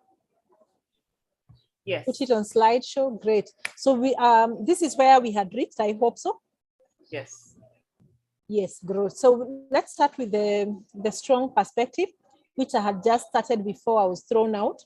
And we said when we have a strong culture, it provides control without feeling oppressive or the effects of the bureaucracy that exist. We don't even feel the weight of the processes and the policies, the processes, and also the guidelines and the rules that exist in an organization, because we are able to understand how they came about, what organization is trying to cure, and probably majority of us are the people who actually proposed and gave our feedback. Because the moment staff feel that they have been heard and that the voices have been incorporated in these policies and the rules, and all what the management is trying to do or the organization is to improve in terms of the performance and also the customer experience, then we begin to respect them and also appreciate them. Then we also see in a strong cultural perspective, they create a high level of motivation and engagement because of the shared values that are felt by the members of the organization. And then they are also characterized by goal alignment. So these are all the good things that can happen when you have a strong culture perspective. And you can see with a strong culture, then we are able to drive performance of individuals. Individuals are able to reach their big, and organizations also able to meet their bottom lines in terms of the turnover, in terms of the reach that you want if you are not for profit. And then there's also another argument of when you are building an organizational culture, you base it on the fit perspective. What does a fit perspective mean? A fit perspective, it means that it's a culture is as good, the culture is as good as it's fit for its purpose. That the culture must be able to align and fit into the environment, the industry that you're operating on the farm strategy. Why does the organization that you work for exist? Did we just sit back and say there is excess money that we can use on structures and building? We can hire people so that they can earn some earning. There must have been the mission, the vision, why that organization existed. There must be a purpose and a goal and an objective that was to be achieved. And that is why you see every organization has different cultures. And that is how you find the decision makers, the founders of that organization, the brains behind the organization, have a major part to play in terms of shaping the kind of culture they want to establish, the kind of people they want to hire, the way of doing things. You might be complaining, we really think about cost cutting. We are very generous. We allow staff we give a lot to the CSR because what is the rationale of forming that organization? So this perspective argues that the culture of any organization, it is only as good as the industry or the strategy of that firm.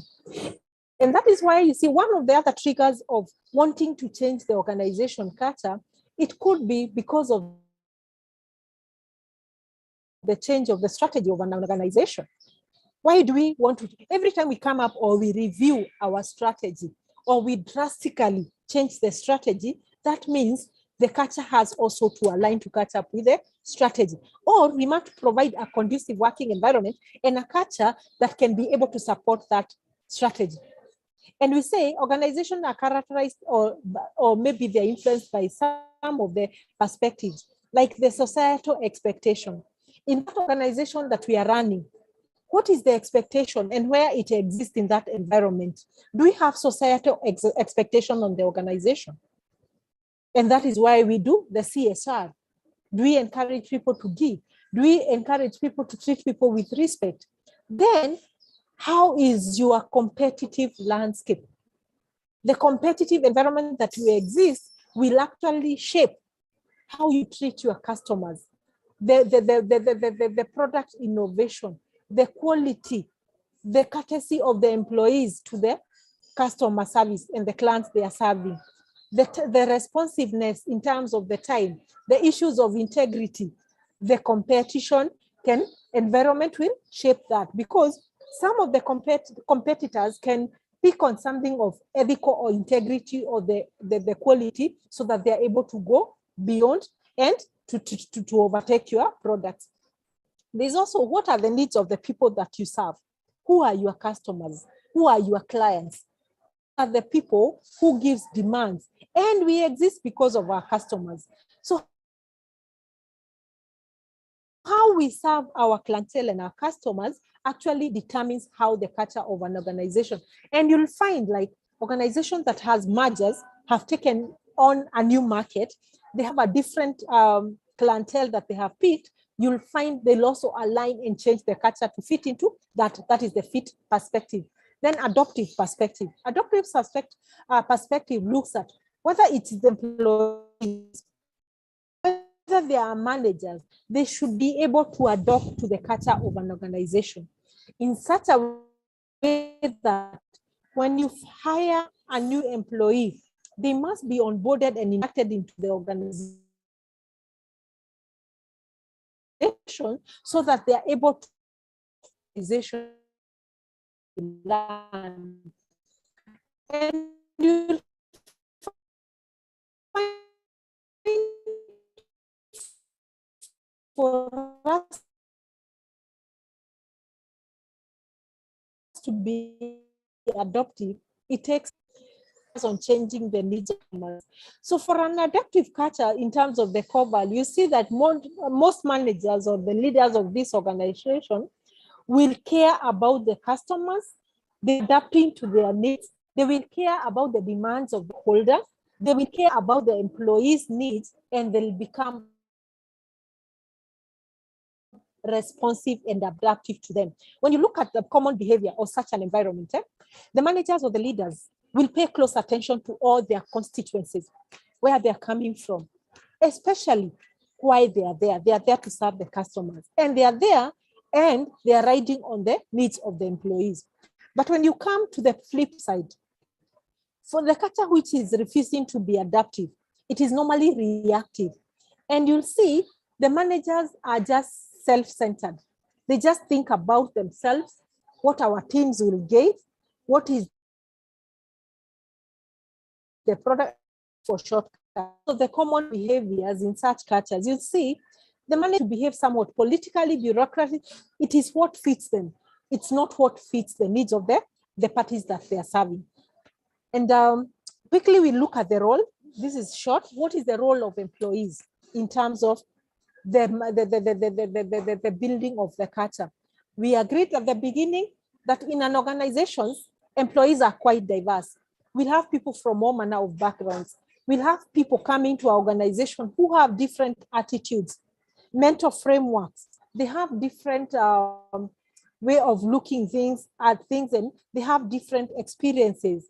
Their academic and professional orientation could be different, or they're coming from different geographical areas.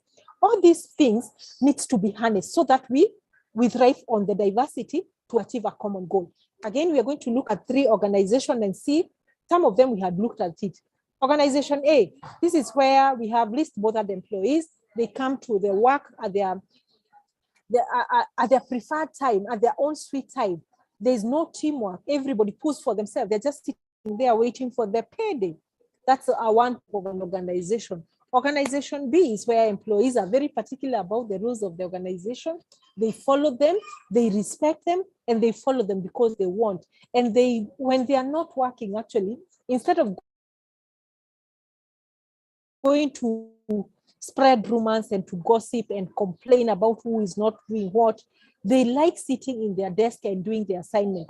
This is an organization where the roles are so clear that the employees knows what is expected of them, and they are able to concentrate and focus. I only find them engaging when they are consulting and when they are going and they are giving their progress reports and the status, and maybe to consult on the best way and maybe a different perspective from the other organization. This is another kind of an organization that we had discussed about, where we said we have organizations that are male dominated. And some of the attributes you'll see in such an environment, you'll see organizations see we have male. You can see even the lady we seated there with the other senior managers, she's not feeling sad, and I hope she put there to type the workers. They have them, they are visionaries, they are the people who comes with the point, but as we are there to type and do things. So you can see the male domination in that picture. And frequently we say male are people who like sitting late in regular, it's a regular feature in such organization. People coming in late, early, and they want to work late, and people prefer to sit back late to finish off their pending work so that they start on a clean slate the next day. It's a good thing, but then we also need the work-life balance. And of course, we understand even from our HR policy, there is no organization that expects their employees to stay back late at night. It is only the employees individually at their own volition who, according to their own convenience and their targets and their desire to win, who adjust the timing and make it like a culture of an organization. Of course, you'll see in our organization policy where we say the working hours are normally 8 to 5 with 1 hour lunch break, and maybe that means tea break. That is in all our policies and any HR policy. But there are those organizations that when you go at about 7, the offices are full. When you go about 6, offices are full and people are sitting there doing their work. It is not that the organization has demanded they do that. It is employees who have created that culture that you might even come to the office 7:45 and you look like very late. So naturally, you find yourself also coming in early to beat the traffic. Probably it's because the employees are living so off the office that they need to leave their offices early to avoid traffic, and they end up sitting very late in the offices, interviewed at 8 p.m. at night. You are called for an interview, the culture of the organization. Of course, they'll tell you the interview is at 5. Knowing very well they'll end up interviewing you at 9 because you have to leave, because that is the culture of an organization. It's a male-dominated organization where they believe the convenience of working late. So you can see how individual employees, apart from the company policies, can shape the culture and establish the culture.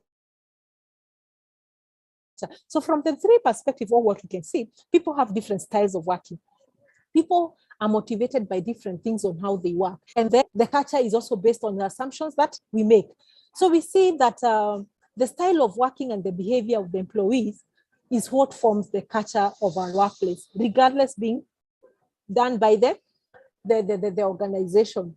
If you have an organization where the CEO is always very keen by when he's out of his desk and he leaves the desk and the office and go out for lunch. This happens even in Asian Asian-led organization. Muhindi will always leave their desk at 1. It's either they are brought for food at the office or they'll take a lunch break, they are dropped at home, and then they are picked by the driver during lunchtime. So most on that, they'll be keen of even establishing issues like eating areas, eating spaces in the workplace, coming up with cafeterias, encouraging employees to take that health break of going for lunch and taking a breather and coming. But then there are organizations where the CEO never leaves their office because he has meetings, including lunchtime. The CEO is always in the office by 6. They're the first people you see in the office parking their car. When you come at 6, the CEO's vehicle is there. So the thought process and the assumption of members of the organization is what forms and contribute to the culture. And again, we say motivated or satisfied employees actually shape the culture because they create a healthy competition and a health workplace to work in. And I think we are making good progress so that you're able to reach the open door policy. Then we can open the floor. Any comments? Any clarifications at that point? Please always feel free to slow me down if you feel like I'm leaving behind some people or I'm moving too fast. Any comments? You can put it in the chat for those who are multitasking. No comments on the chat. Of course, I was thrown out, so I'm not able to see the previous chat. So you could just retype if there's something that I missed out. And can we proceed? Great. Now we come to changing the culture. How do we change the culture and how do we change people? That is a journey now we want to embark on and see how we do this change and how we also do the adjustment in terms of the culture change. And we are saying a common setup where individuals form. We say an organization is a common platform that we come, we interact with from different backgrounds with their skills to earn a revenue. We form what we call an organization. And we say for successful functioning of those institutions that we make, every individual has to contribute to his level best to be able to accomplish the tasks that are required to the desired standards or level and within the required timeline. That will be a requirement. And we also agree that every organization is unique, and what makes us unique is the culture of the organization. So what are some of the reasons why change come about? What are the triggers? At what point, you may ask, should we have a culture change? We've been in existence since 1978. Why do you think we need to initiate a culture change, and why should we change? Does it come naturally? Are there time frames that after every 5 years, after 10 years, we must do a culture change? What are some of the triggers and what are the reasons why you think change is necessary? And I'll say change is inevitable, though not very palatable, but it's inevitable. And nobody actually likes change. The only person in the universe who appreciates change and who loves change is they always say, because they will cry to be changed the diapers. So in terms of why change in culture occurs and reasons why they occur, we are going to look at about 6 reasons. And the first one is a new management. When a new team leader, whether the CEO, whether a new director, whether a HR director has come in, when a new boss in any environment comes in, they bring with them change. Because they have been, there's that feeling that we've been hired because we have proved ourselves. We've been hired, or even during the interview process, some of the requirements that the interview panels and the board requires from you, it is like what the lady was talking about. I've gone for interviews where they have asked me that I've taken part in a culture change process, where I understand the process of culture change. What culture coming? Can you give us even live examples of projects that you have taken that has involved major changes? That's how the interview questions are being posed. And you will say, where I had worked in organization A, B, C, D, this is what I did. And they will ask you, what was role as Rhoda? Are you getting me clearly? Just confirmation that you can hear me. Or there's some background noise. Colleagues, can you hear me? You're breaking, but yeah, I can hear you, but you're breaking. There's some background noise. There's some background noise, eh? It's okay, we'll see how we can deal with this as we go. But at least you can follow the discussion. Let me see, there's someone who needs to mute their mic kindly. I think the noise is coming from one of the participants. Christine, kindly mute. Christine Kimani, kindly mute your mic. The noise is coming. Yes. I think the noise was. One of the reasons we say, because I believe I've been hired, because I'm the best. There are some attributes they were looking for from me. There were some experiments they were the experience they were looking for me, and maybe some of the They even asked me, for the first 3 months, we want you to do a culture audit. We want you to, someone who can do, so it's something that is already predetermined by the time you are being hired, either expressively or it was implied in the interview, or it is part of your job description. Even at a very senior management level. At times when an organization desire change, they find that it is very hard to do culture change with the old people in place or the old leader in place. So at that point, they might even create a position, or they might declare some positions redundancy, and the incoming team are expected to lead the change process of the culture. So that is one of the reasons. Or proactively, this could be an employee who has overseen change processes, and for that reason they were hired into that position. So a new management, a new team leader, new boss brings about change in any organization culture. Number 2, it could be a new employee who has come, they have settled, they have adjusted, but they're coming in with new ideas. They have new ideas and new concepts of how they can do better, or they can implement the policies or the strategies or the plans that are already existing in a better way. So in terms of bringing in good ideas, how they work, then we experience what we call the culture change. Because probably people might buy in, or he might try also to impose. It also depends with the approach you take. Then the other reason could be the style of working of an employee. You could hire just a junior employee in an organization in your department, and probably I'll give an example. We are used to maintain these manual registers, what we call jotters. We have a register for the staff, by everything we do. We have a register that moves in. But these employees have maybe worked in a more automated organization, or they're so techno-savvy that they'll tell you, what are you trying to achieve by this multiple register? Maybe in my desk, you come and find we have about 6 black books of register that the head of HR has insisted have to maintain, because the only time we can track, and they must be updated. When the CEO, we need this data, we can quickly grab one when we go with it to a meeting.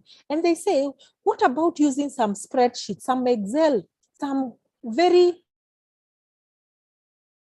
off-the-shelf systems that we can buy, and it can capture all this data automatically. It can pull from other core systems, and you'll be able to have this, and you can be able to have the flexibility and sorting. And anytime you need this data, this happens. So what happens? I asked, can you do that? And they do, and they demonstrate. And they tell you, what are you trying to cure? Anytime you need this data, I can always give you to you within 2 minutes. And you actually see this is working. That's a new style of working and a behavior and ideology from just to go employee, regardless of the rank. And you actually see it is making work so easy for everyone in the department, and you adapt to that person's style of working, because he has convinced you and he has been able to get a buy. Also say, now this is how you're going to be working. But he says, Madam, where it came from, this is how we used to do our board papers. You used to have a standard board paper that has risk requirements, that you have to do the risk analysis, the financial analysis, you give the introduction, you give the background, and then what is your prayer at the end, and you make it a 2-page board paper, that when you take it to the board, and this is the standard, and it works for you. The moment you go for your first HR committee meeting or the board meeting, that paper is so appreciated. Or the moment I do the first board paper, the way I've captured the details, it is so easy. It is very easy even for the company secretary to track it. And they say, I think this is what every senior manager should adapt. It brings a new wave and a new change that has only been brought by one employee.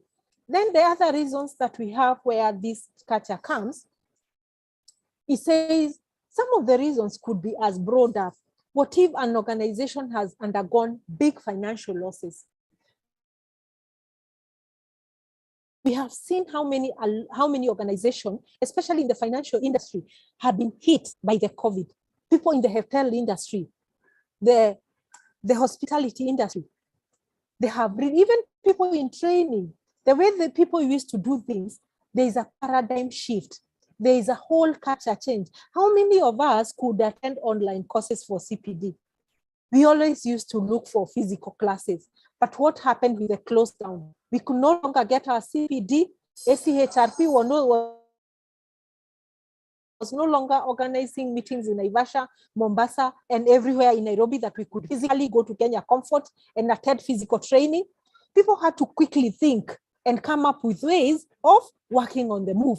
We introduced working from home. We started doing the virtual online. We started hosting webinars. We started doing both physical and the physical class and the webinars that they ran concurrently. So there was a mental change and a change. So financial laws can actually radically change how people operate. We started having meetings online, people working from home, performance management change. Then what if organization is facing bureaucracy? You at your personal life, that has to bring a paradigm shift. Market fluctuations, the competition has to force people to change the way they work, because business cannot be business as usual with the throat-cutting competition. And when the organizations run the losses, then again, they are not able to compensate their employees. They are not able to give any incentives in terms of the reward. And at times they are forced to terminate the services of the employees, and probably also thinking of putting people into contracts because of the unpredictability. We have come to hear things of unpaid leave, or paid leave that were never there, that you can go for unpaid leave for 6 months, yet you are still an employee of that organization, where we saw FKE and COTU coming together with the Ministry of the Government and they drew up a tripartite MOU that was guiding into that we could free CBS of it for several years because of the financial losses. Then the other reasons could be acquisitions and mergers of organization. So when you have mergers and acquisition, or even an acquisition of a new client, then that has to change the organization culture, how people work, and how we carry out our businesses. Then we say employees might bring about a change in their style of working to meet the expectation of the new clients, whether in another geographical or in their own ways. Then we can say, at times, the weather can beat us so hard in terms of the competition or the gossip, because culture is a double edge, that their employees in their own groupings on their own volition, they actually cry out and say, we need a culture change. For us to thrive, even when they're coming up with a strategy, they come up and say, we have to change the way we work. We have suffered enough. Competition is overtaking us. We are making losses, and they realize, if actually we don't change as employees, change is going to change us. So in your own volition, you come up with a drive to change. We say, so employees on their own might realize that they need to bring change in their attitude, their perception, their style of working to achieve the targets of the much faster rate that maybe the change is taking over. So that self-realization also changed the work culture. So have we understand how the change of culture comes in? Any question at that point before we go to how we now start adjusting to changing organization culture? Any concern? Clarification? Is it clear?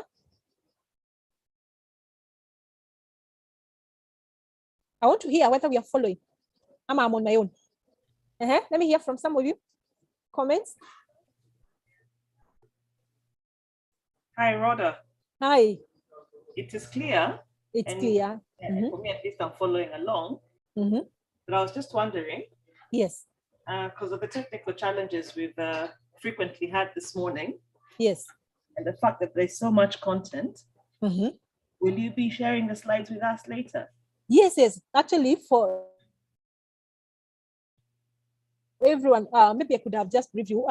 After this training, all the slides will be shared with you on our learning management portal, the ACHRP, just where you registered. I think Dan is in the house, so I'll give him some few minutes at the end just to tell us how we'll be able to access this video recording. It will be accessible for you as long as you have registered. You can access it anytime, anywhere. These PowerPoint slides, the way they are, they'll be shared, and you'll be able also to access them through the portal. So for those who don't have the username and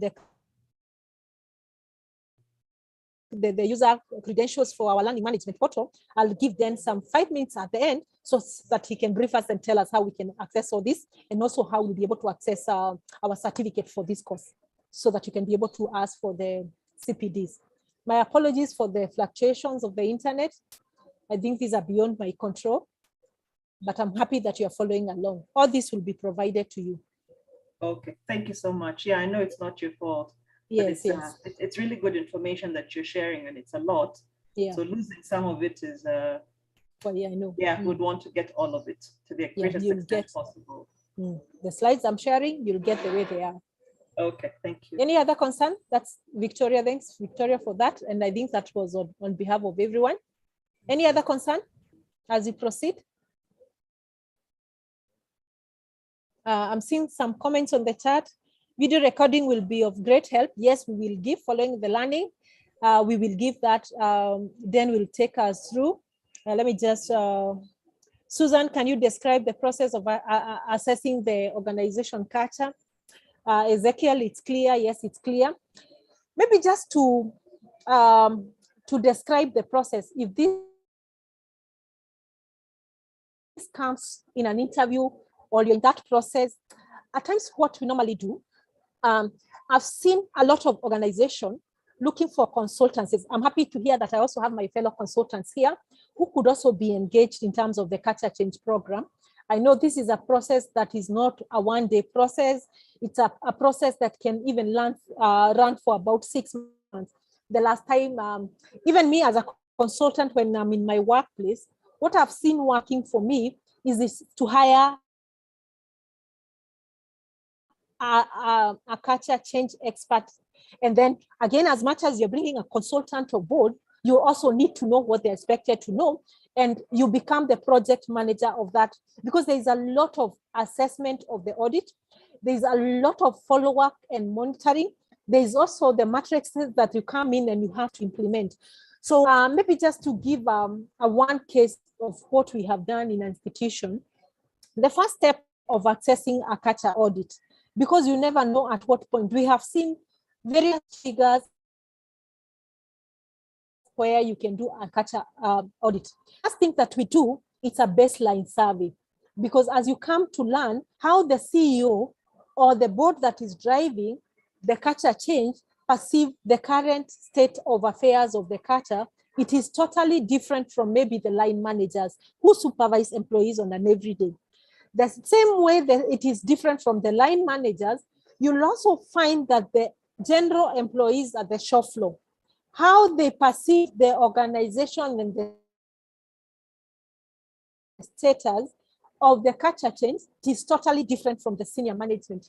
Again, depending on the level of the employee, the perception of the current affairs of the culture. If you ask 5 people, how is your organization culture? You are likely to get 5 different answers and responses. Sorry for the background check. There is a flight that is passing, but I'm sure it will pass. Again, if you pick 5 senior managers, so there's the issue of the level of that employee on the organization, perception of the culture, I said it's quite different. Again, take a team of 5 senior managers who are in the same level of management, who sit in the ExCo. Their perception of the current affair of the organization culture, it is different. And what differs from them, it is their previous work experience. Probably this is someone who has worked in multiple organizations, will perceive the current organization culture differently from that senior manager who have grown within the rank in the same organization, from maybe a management graduate trainee position to a higher position. Because of that experience in growing and the commitment, and they feel and they own that culture and they have grown with it and they have seen the different metamorphoses of this culture, they look at it differently.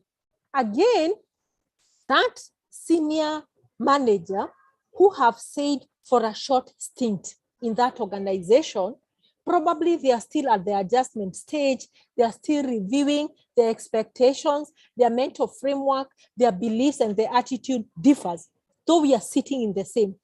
Again, even in the board level, depending with the view and how you have contributed to that culture, probably some of those people who sit in that board have majorly contributed to where we are, because even I normally say the culture of organization starts from the founding. How do we recruit our staff? What are the criteria? What are the bases? What are the interviewing? What are the parameters we pick? Do we pick the most qualified people who bring in that work experience, or our recruitment, it is so influenced by the culture of the organization and the political environment we operate in, that when you're doing the HR, the recruitment, even HR has no say. We recruit based on who is the godfather. That probably the way we do our recruitment, staff are brought to you and you're told, issue them with letters, unbond them, train them. And then it is left at the management how to train and to try to adjust to this. Then as you're trying to train them and to nurture them, they also come with this mentality, I have a godfather. Who are you? I know people, I'm connected. So the way people come into the organization, the way they have been socialized, the way the organization has grown into, actually determines the easiness or the difficult or the challenges or the resistance of the culture change. And no organization is different. So what we normally do, we will start by doing a baseline survey or a culture audit survey. So you will come up with of course, tomorrow you'll be seeing a kind of a template, one of the templates you could use, which is in form of a questionnaire. Just the way we do employee satisfaction survey or employee engagement survey. So you will come up with a culture audit survey.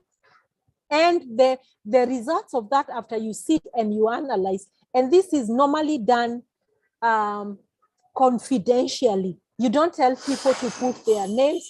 You do a generic where you don't deal with individuals that Rhoda said this, Lucy said this, Eunice said this.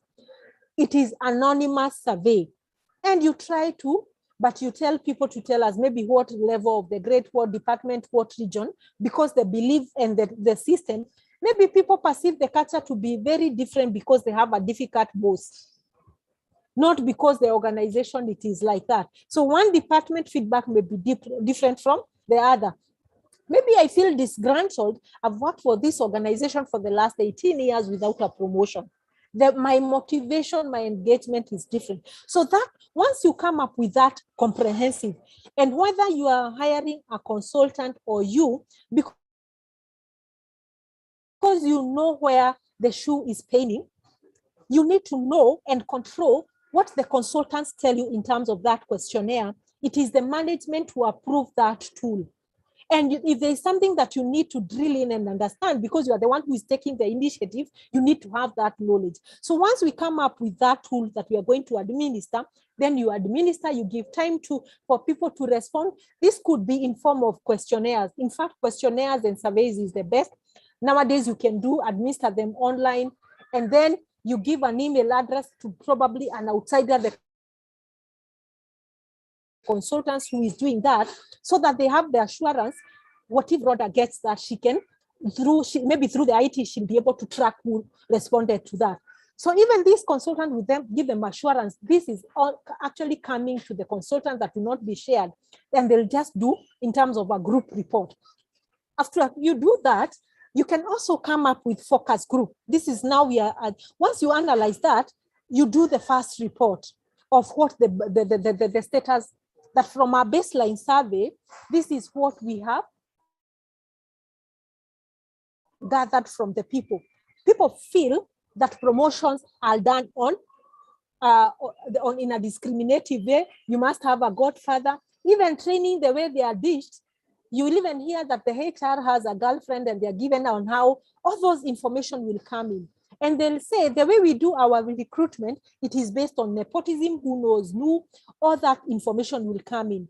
Then the people will say, so you ask the people, what are the things that we are doing so well that has made us come to where we are as this giant leading organization we are? That means our people are very great. They're committed. You start from the positive side. The things that have made us grow to where you are. So you're giving the opportunity to the people who have served for the 20-30 years to say, it is because of our teamwork, it is because of our commitment, it is because of our persistence, it is because of involving people that we've been able to build the brand, and we have grown from this figure to this multi-billion. So it is because of us that we've been able to enlarge, that we started from 2 people, now we are 1,000 employees. So you give them time to tell their story. Then after you have packed all those are the many beautiful things that you have in this organization. Then you tell them, what are the things that we are doing so poorly that if you were to improve, we'll even improve our turnover by double-fold. If you were to tweak this, what are the areas that you need to bring about to the management? Then we'll say, what you're picking are the weaknesses and the downside. So now the people who are aggrieved, they'll tell their stories. The people who are balanced, they'll tell you both stories. Again, you tell us, what are the things that you think we should maintain? And these good things, how do we think we can reinforce and enhance? So that is the baseline content of a story. And how do you think, do you feel appreciated? Then you'll start far from the point where you ask, do I know what is expected of me? Do I understand the company vision, the mission? Do I know the values? How did I know? Do we normally have departmental meetings? What are the things that we can do? All those things. What is it that was holding us as this team that now we are watering down? So you are encompassing everybody. After you do your baseline survey, then you analyze that report and submit the report either to the management executive, to the CEO, or the HR committee, or that committee. There must be a committee that is dealing with the culture change. And you are the project manager. Once you table this, they have a meeting with the consultants and you tell them, this is what the people have said. Beyond the questionnaire, you come up with focus group that the consultant will just meet, maybe the ESCO alone, in maybe off the site kind of a meeting for people to just talk in a free held environment where everything that is discussed remain in that room. And you don't go out and say, Lucy say this, Doreen say this, Rhoda said that. We report, the management feels. So the kind of reports that come, then you also come up with focus group, even in form of Zoom. You can do them at night for people. Maybe you just nominate, tell in a department, we want to have 5 brand ambassadors in every department. Nominate the people who you feel they have worked, who can bring out their issues, and you put them in one. And then you could also have departmental forums, meetings, then you pick all that. Then you also have meetings. If you have the beauty with having a consultant, the consultant can also have focus group with the board members, or meet them one-on-one and say, this is what the board feels about the management. This is what the board feels about the staff. Then this is what the staff feels about the management. This is what the staff feels about board. So you have a 360-degree kind of a feedback. And then after you do that, they help you come up with this, you have discussion, and then you come up with an implementation matrix. And then the brand ambassadors you pick, you tell them, with all these issues now, this is where we are. Where do we move from there? So you come up with what you call a culture change implementation matrix or plan. You list all the bad things or the good things. Then you ask them, let them give you the answer. What do we do? How do we deal with an issue of nepotism? And you know we are in a political environment. Make them appreciate what is the best. They can tell you, Rhoda, instead of being forced by the politicians to hire all the people or the board members, why don't we come up with a 50-50 win, that you allow 50% are hired by qualification. If we have to appease the society and then we try to, but gradually we keep on moving from 50 to 75 to 50 until we are able to win. They'll tell you, one of them told us, we used to have team building, but now they are no longer there. So do we have regional team building? Do we want to have every 3 years one global team building that brings everybody together? Some will tell you, we never see the CEO. Can we be having CEO breakfast meetings? Then you do CEO breakfast meeting where you buy breakfast. Do we have town hall meetings so that people feel engaged? Some people said, can we form 3 clubs? We want the storytelling and book reading clubs. Another one said, we want to have a choir that in any forum and any event, the choir will have uniform, they'll have instrument, they'll be performing the choir because they want to make the workplace fun. Another one told us, we need to have with the people who loves exercising the game. We have a gym, we have a sauna. Can we have a sports club? Then we can have interdepartmental competition and interorganizational competition. where we compete and we win awards, they go around and we do that. And then we have such a celebration so that the things that you're doing so well, we can celebrate. Then what we do with the people we find at the water point, gossiping and spreading rumors, they say we reprimand. So all the solutions, they are coming from the people. And then you come up with a team called, now from those representatives of the people, you come with brand ambassadors. These are the people who will be telling you everything. They are the people who are telling this department, people talking their mother tongue, this department. So in a nutshell, I've really gone into it because I think that is more what we are looking at than the slides. That's how you do a culture change assessment and the change program. This is a program that can take you up to 6 months. For me, it took me 6 months. And then even the consultant can give you an after service maintenance for a whole another 6 months. So that you also need to do progress audit. That after now 6 months, after we have implemented and brainstormed about this, how, and we have come up with an implementation matrix that has responsibility and accountability, including what the board need to do. We came up with an organization anthem. We even came with the organization flags, just rituals and the identities and the articles that can show you that. Then you come back and say an audit. From the time we did this, the employee satisfaction was this level. But now they feel training, allocation, and nomination has improved. We are having quarterly CEO breakfast meeting. Then we are having small staff engagement. So you keep on tracking every year, and it becomes a consistent agenda for the HR that can even be entrenched in the strategic plan. And for any annual work plan for that HR, it becomes a constant feature, and then it becomes entrenched and mainstreamed into the system. I don't know whether I've answered you enough for that exhaustively, and whether now we understand. Kindly recommend names of service provider. That one you cite charters, then you can get our contacts, then we'll let you know. There are many in the market, and once we understand the needs of that, then we can do that. Victoria, feel free to get in touch with me. I'll type my number on the chat so we can always guide this, because now this is off the training, it's off something else, because ACHRP may not be doing this. And then it also depends with what angle you want, whether you are coming from the branding, so that then we can give you maybe a few numbers, then you can ask for maybe several quotations and see, and then they can guide you into that. Thank you. It's something then you can negotiate, you can combine this. For me, you can even combine, like when you're doing this, and then you have that annual team building. I actually made the team building, which was global, to be one thematic theme, and people were able now, the storytelling, the team building, the choirs were able to exhibit what they've been practicing, and people could compete. So you could find one board member is in a choir and she's leading the choir. The other one is a sport master, so she's in sport. Then you might find another one is in storytelling, especially the people who have served that organization for a long, long time.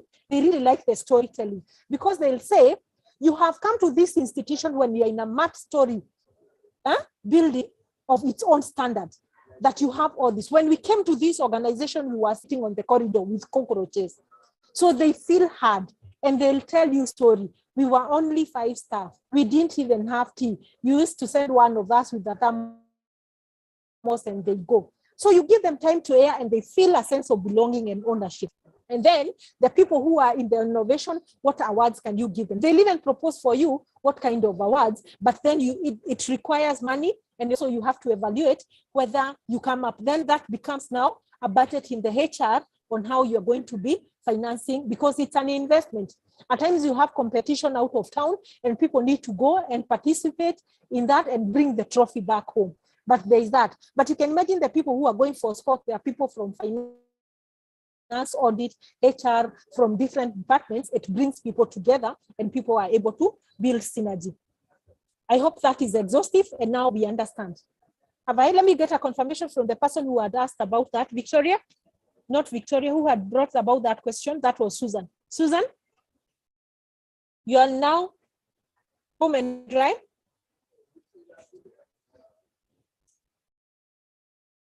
Susan, she'll confirm to us, but because of time, we will proceed. I can see time is not so much on our side. We have a few minutes, but we will start. Yes, she has confirmed she's well answered. And I think for the people who are also looking forward to hear about this story of the culture change, what triggers it, how do we approach it? But the buy-in of the board and the senior management and the staff is very key. So you must get the buy-in for them to support you. I even don't mind when if you can actually even appoint a chairman for the culture change, not to be you, but someone else for inclusivity, someone who has touched with the people. So great. So where was I? So let's see how we adjust. After all that is done, we are hiring new people. Do we stop hiring people so that we don't dilute our culture? How do we deal with it? And what we are seeing that we have actually clearly seen that individual style of working, their behavior and their way of interacting also contribute to the culture. We had said that.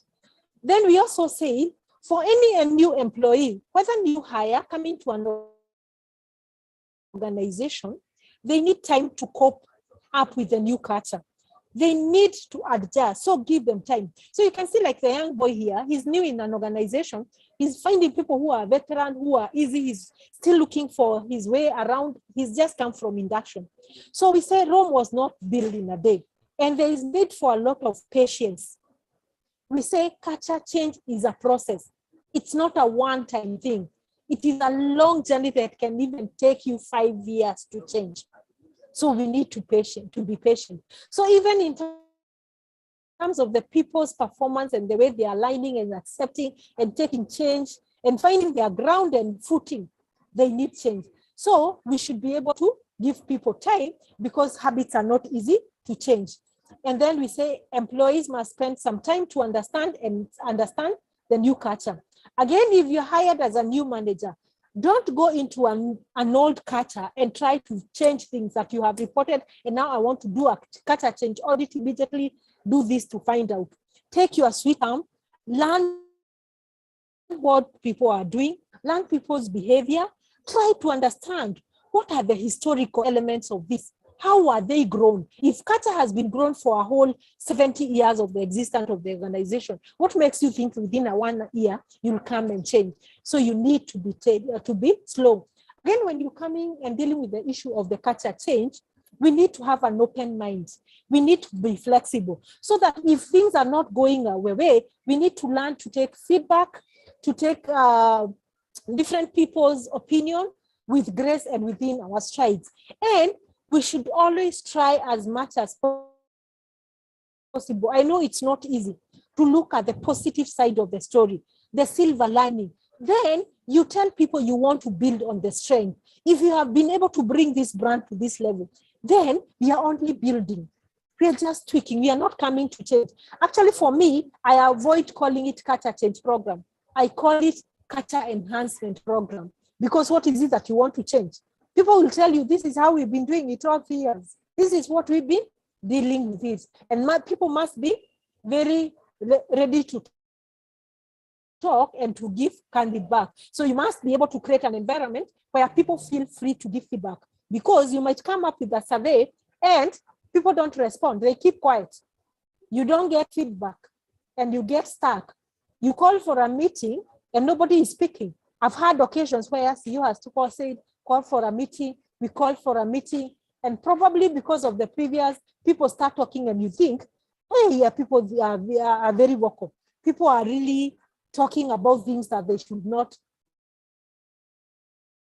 bother them. So you shoot them down. The next day you call for a meeting, and we went for a meeting, and when the CEO opened the floor, everybody went quiet. Any question? No. Have you understood? Nobody is speaking. Then immediately after that, what has happened? Nobody has called. Is it that I was so clear in my conversation that nobody was speaking? Only to find he had inflicted some fear on the staff. So we say, as we are doing the entire process for us to adjust, employees or the senior managers or the team doing this must be able to design new strategies. Culture change comes with change of strategies, change of time, of actions, of plans, and also the policies. There is no way you are going to change an organization culture when you want your policies to still remain as rigid as they were. You cannot get to the next level unless you are ready to leave the shores and do things differently and try to be responsive, adaptive, and accommodative with everyone. Switch with the people. This is an example of a focus group that they're talking about, probably the culture. Get an array of so many options that people want to do and get the best that has the best buy-in that you think is not what you're comfortable with, it's what people will feel comfortable with and what will work for the majority. You do, just like medication, you do it in small doses for people to get the buy-in. And just to continue, again, we really should agree, we should understand that as employees, we should avoid at all the cost be the people who keep on complaining,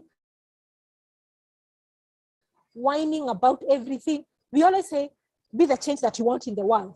Mother Teresa told us, don't complain about your neighbors next door is clean, this organization is clean. Why don't you start by cleaning your house inside, you yourself?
Once again, my internet also tried to pull again on me. My apologies. Susan, you can confirm, where did you lose me? Were we on tips or it was earlier than that?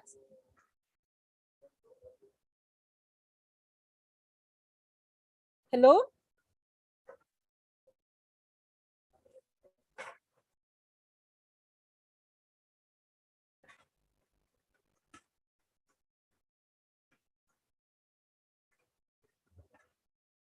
Can you hear me now?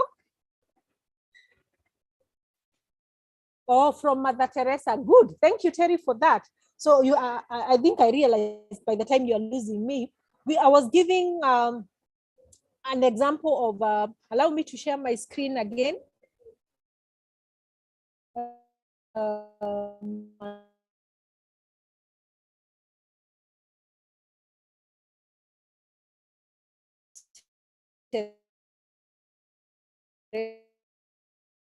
That's where we were. I was just the organization. What is it that you can do from your end as a person? Do a personal reflection of yourself and see, how do I clean my attitude?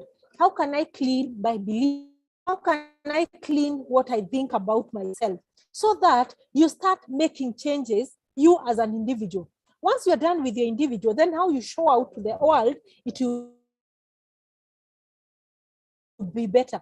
Go to your close friends that work with. Those guys you go out for lunch, so that you start also changing them, so that they're able to change or influencing how they look at it from a mentor framework. Then move to your unit in the department. If you're not a head of department, go to the section. Come and influence the people. You don't have to be that leader. How we do things as HR, how we do things in our departments, how we do things in our consultants. And that is how we change. So let's look at our second last item, which is the factors that influence or affect organization change. Quickly, we have named a lot of them. So first thing we said is an individual. The way one individual we work in an organization like a conveyor belt, determines the success of that team. When one person fails to take that block to the pile, then we are not able to achieve the group goal or the organization. So we say the first and the foremost factor affecting the culture is the individual. That is why you say you must be able to change yourself first. You must be able to do a reflection and work on ourselves to see how we contribute to the organization role and how we influence. Even by our attitude, we say our attitude, the mentalities that we bring to the workplaces, the interest, what is our interest in the organization, maybe selfish interest, or is it the interest for the better good of everybody? Our perception could just be not the facts, but perception. One thing I'll tell you when you're doing your culture change, you must be very discerning so that the feedback that you get from the people, some of them are very harsh critics. So you must be able to stand and be able to differentiate feedback that is factual and perception. So you should be able to see among all this feedback that could be very cruel and very candid, how much of that is factual and authentic? How much of it is perception? Because maybe the communication channels in your organization are broken down. There's no communication, it doesn't flow. People that does not understand what happens in an organization. They rely on gossips and grapevine. So the perception they have had, it is based on grapevine and the rumors, and it may not be factual. So you should be able to differentiate and separate the markers that are factual and that of perception of people, and see why are people perceiving this way or the organization this way, and how can we correct them. So issues of thought processes of the employee, you must understand where are they coming from. And probably some of them try to drill into them, because even when you come to focus group, especially when you look at the baseline survey, now when you're on a round table discussion, if you have read that report, you can get to the bottom of this matter and drill, why do people feel this way? And they'll tell you, Rhoda, I can tell you, there are people who I can give you names. They have been in this organization for the last 30 years, and the last they went for training was 22 years ago. I was shocked to hear of a staff who had never left their office for the last 3 years to go out in a hotel and do a training. She only heard that people go, you're paid per diem, you're paid for fare, you go sleep in a hotel to be trained for the last 30 years. And in that forum, I promised you that before the end of 2 years, you have left your office and you have gone to training. So when I went back to the office, I asked my people, I want a list of staff who had never gone for any training for the last 5 years. From the list I got, I discovered it was a matter of fact. There are people who had worked. Then I told them, men for the last 10 years. Then give me for the last 20 years. And I had a list of 10 people. I ensured in that training calendar, those 10 people had gone for a training out of their workstation.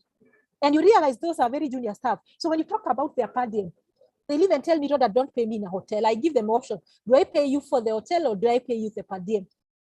They say, I want to experience in a hotel. So if the trainee is at Pride Inn, I've picked for him at Pride Inn Mombasa. That is where the driver will come in.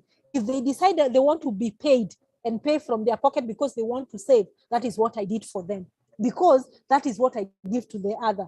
And now I was able to relate. So you can imagine, for some example, in some organizations,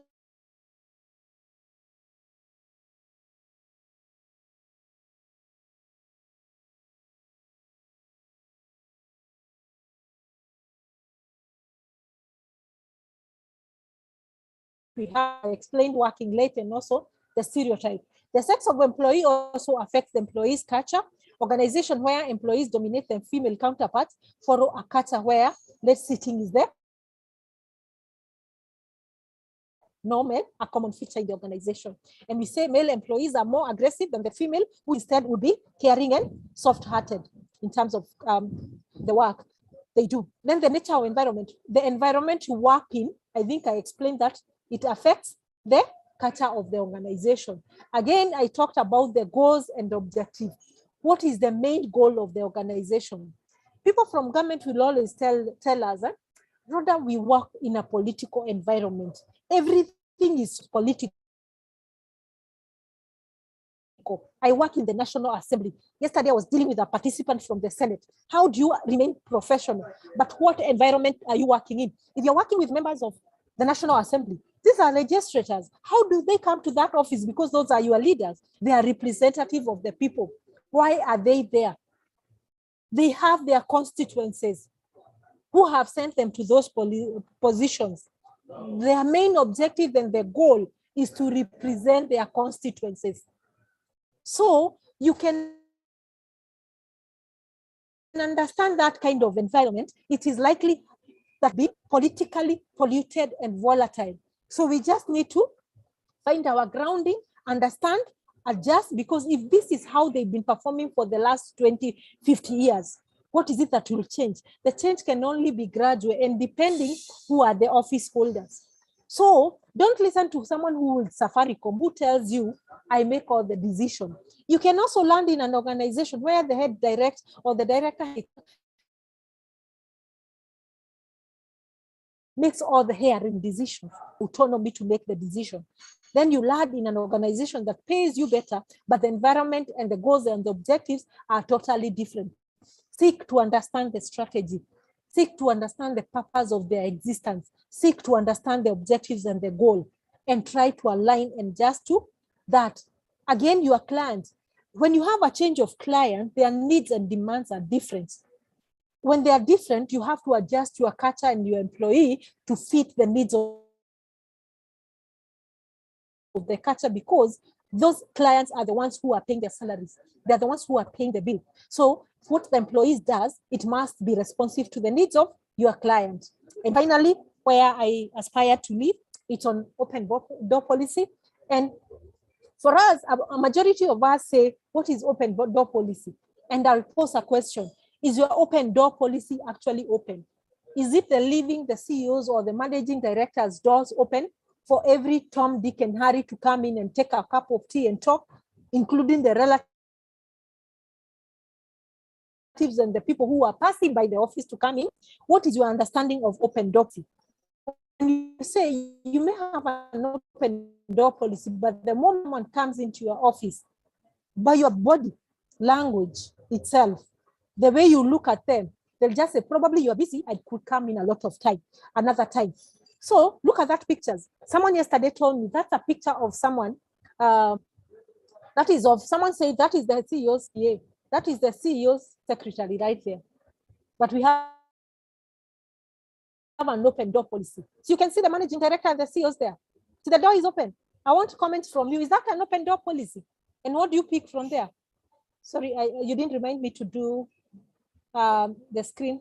Is that an open door policy for me? Sorry, someone reminded me. I see. Never crib. I expound on that. To crib is to, I can say it's to whine, to complain, to see the negative aspect of everything, to try to hold control of everything. I've given an example of like you're in that political, and you think because you are the head of HR, everything has to be done according to the policy, according to what we have, and you have to control. You are trying to control things that are uncontrollable.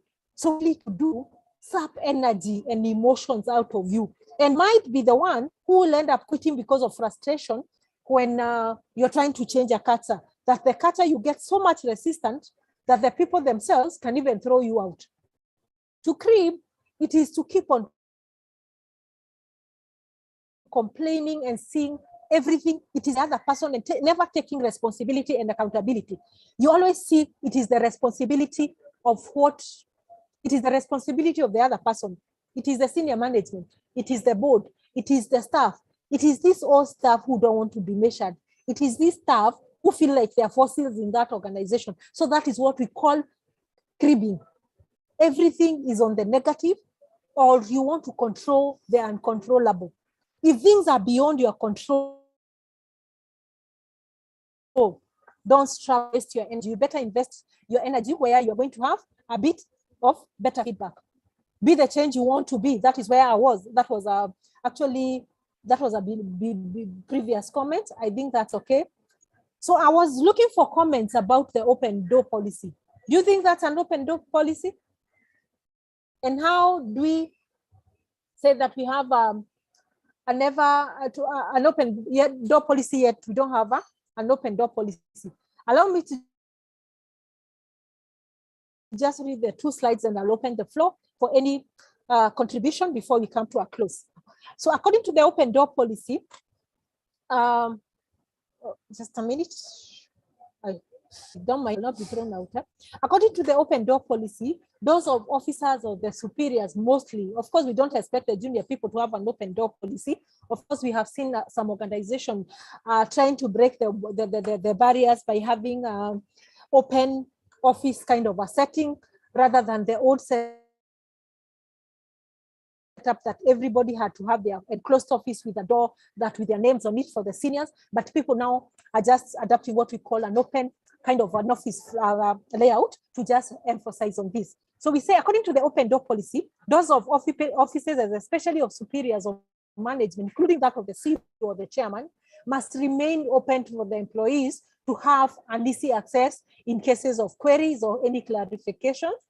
We also note that team members should have the liberty and the freedom to walk to the team leaders and discuss issues. Is you open? Are you approachable? Do you come up across as a person that people can freely come and discuss the issues they are struggling with? Do they feel like you're a support pillar, that when they're struggling, they can always come in to you as a sign of support for you? That is what you're looking at. So the role of managing director, the chief executive officer, the chairman is not just to sit in the locked cabins the entire day and maybe shout across the corridors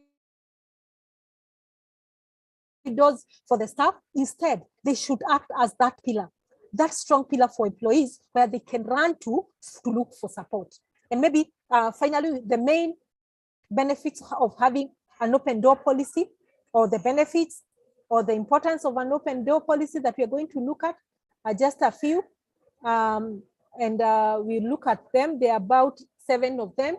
So the first one I know is that an open door policy encourages effective communication between employees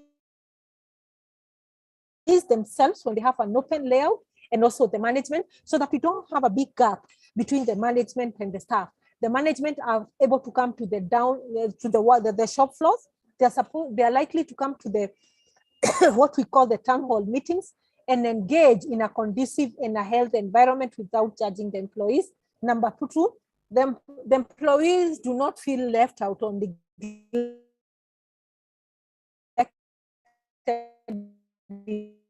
in the workplace.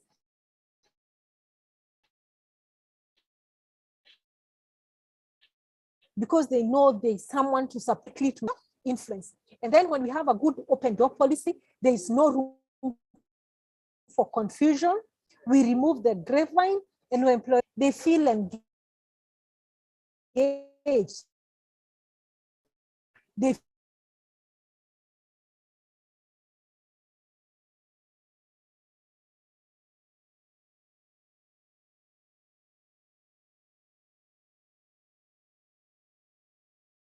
Again, my apology.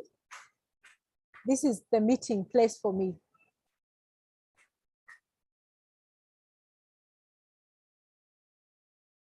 Just confirm that you can hear me. Good people, kindly confirm that you can hear me. I can hear you, Rhoda. You can hear me. We were on our last slides, then that was thrown out again. Not water. But we had cleared with the open door policy. Juice.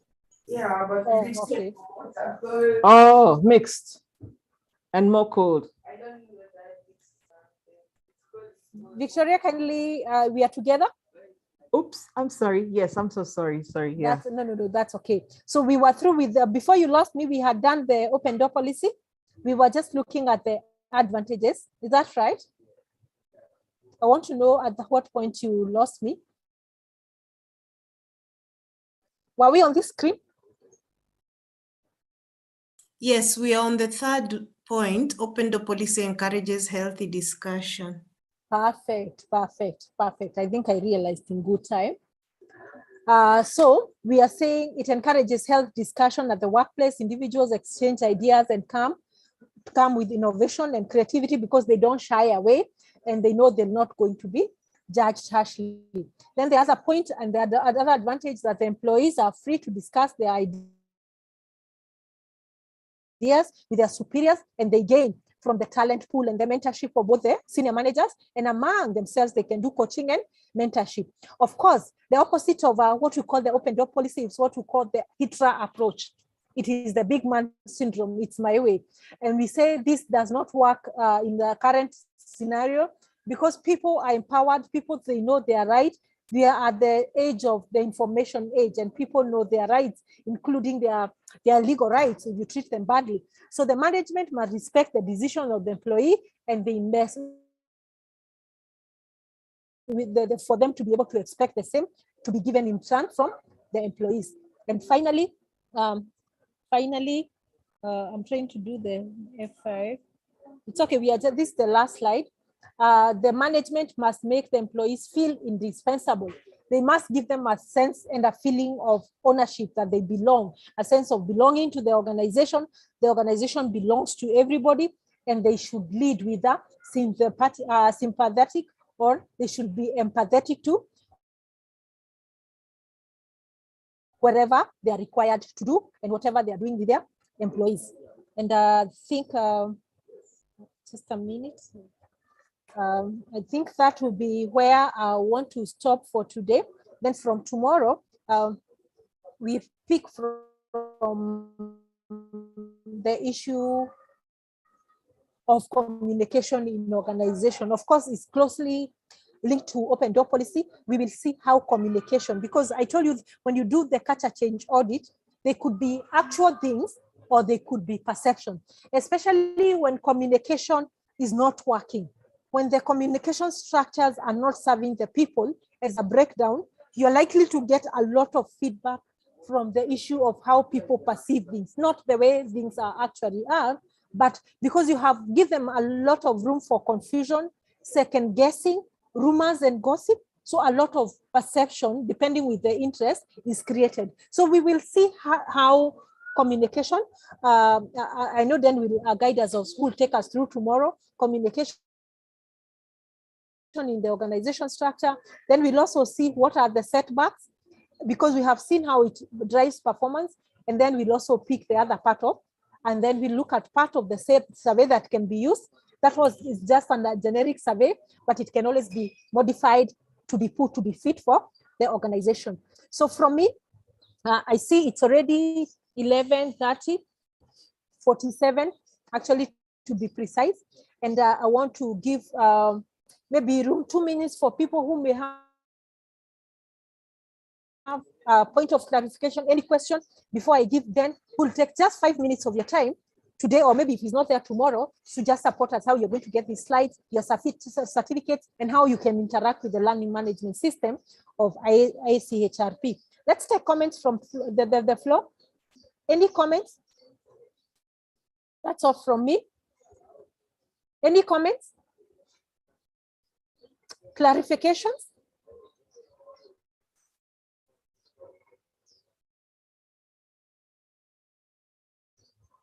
Before we close this webinar for today?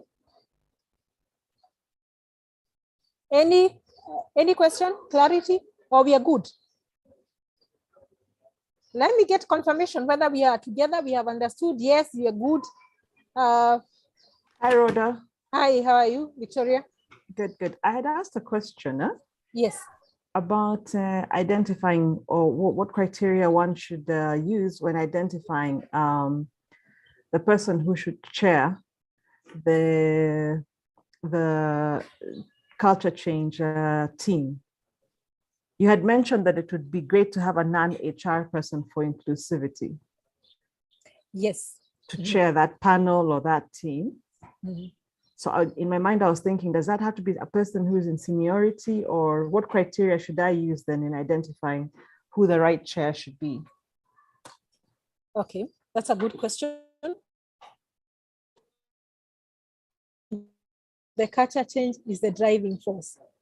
And when I said you can pick another chair, I didn't mean about driving this project, because even the selection of the criteria of who will do, you must do first a concept paper or what you do, what a TOR, even when you're going out to look for a consultant. The HR, if it's not the HR who is the project manager, the other better person could only be the CEO. You could have scenarios where the CEO being the topmost or the managing director, because culture it's actually driven by the board and the senior management. And at times you might find HR having some challenges with some issues, but the HR manager could be the deputy project manager or the project manager, depending. But I've seen cases where the CEO is the project and the main driver, but the key facilitator who is working with the consultant at the ground and facilitating all those meetings and the focus group and everything, and doing all the communication, mostly it will be the HR, the one in charge of HR. Because even in the communication that will be going out to the staff and to the consultant, you are the one drafting all this, because you are the driving force and you are the one who understands. But you need someone at a decision-making level who is bringing us close to the board, because that culture change has to actually start from the board, and they must be in the forefront and the ownership. So that's how the CEO supports you doing that. Because imagine if you are dealing with issues of people talking in mother tongue and nepotism, is it the HR who has brought that on board? It is not the HR, probably. It is coming to a higher level. So they need to understand. And I've seen situations where, even as the consultant comes on the board, as you are coming with the anthem of the organization, even board, in the way they conduct their businesses, they are also coming with a board creed. And they say, we are there and we commit ourselves that they'll support. Even by the time you're meeting the staff, it is the board, as the leadership of this organization has made, and your HR committee, it is actually the door that opens you to the board. They must work with you. Your chair has to support you, because it's a board business. And when the HR committee, the chair of the HR comes in, they are speaking on behalf of the board. And even where you may come up with what we call, you might come up with a culture book at the end of the day. The people who do the abstract, and you'll have a message from the chairman, from the CEO. For me, even when those forums, I'll ensure the chair speaks, the chair of the HR comes next, who will usher in the CEO before I come in, and the drivers. Also, the union are very critical people. And when now you go down to the focus groups, and people among themselves, the people who are nominating the brand ambassadors or your culture ambassadors, they might just decide they are selecting in the department, not the head of the department, not a senior manager, but an ordinary finance officer, because they are vocal, they are able to go to the grounds and they talk to people. So you are having in this, maybe the 12 people or every department or group that you have, depending on the size of the organization, that group of about 20, it is composed of all class of people. You might find only one or two senior managers. Like, of course, the head of HR, you have be there. Finance, you might find you have a finance officer. Another department, they might take the deputy head or the deputy manager on that. So when you sit on that, allow them. Of course, you are behind it, but who is that who will moderate that? You don't want to be the chairman of a sports club or the committee. You don't want to be the chair of the storytelling. I can be the choir. Me, I'm just a choir member without a voice, but who is the chairman of the choir group? Those are the chairmans I was talking about. And who is actually connecting in charge of the choir, in charge of the team, in charge of the book reading, in charge of the healthy club. The person now who is coordinating in that champion is the chairman I'm referring to. Got you. Because people feel they are included. That's what I mean. Okay. Yes. Thank you. That is good. Yeah, Faith had excused herself. She's leaving for another meeting, but she's, yeah. So any other question? Victoria, we have addressed. So if there's no further question, then probably there was a question that was posed that how people are going to presentation, how they are going to assess their certificates. Maybe you could just take 5 minutes because of the time. We are only 7 minutes to 12 so that we can release the team. HR professionals are host today, just to say hi to your people, and maybe majority of you have met and interacted with him to just give us the housekeeping issues. Then karibu sana, and thank you for giving me your ears. Thank you for your participation. It has been a fruitful, and I think we have picked one thing or two, and we'll continue with this discussion tomorrow. So for today, that's it for me. Kwaheri. Then over to you.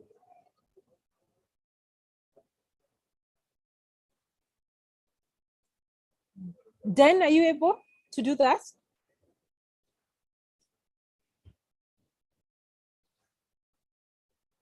Probably Dan may not be in the meeting. I'm sure he could have unmuted himself now. I'll remind him, I'll personally remind him for tomorrow. He'll take maybe the first few minutes to just do that so that you can be sorted. So with that, asanteni sana, and we've come to the end of our webinar today, and it was my pleasure meeting you. I hope to see you again. Thank you. So the participants are free to leave at their own pleasure. Asante. Thank you, Terry. I get your comment. Thank you very much.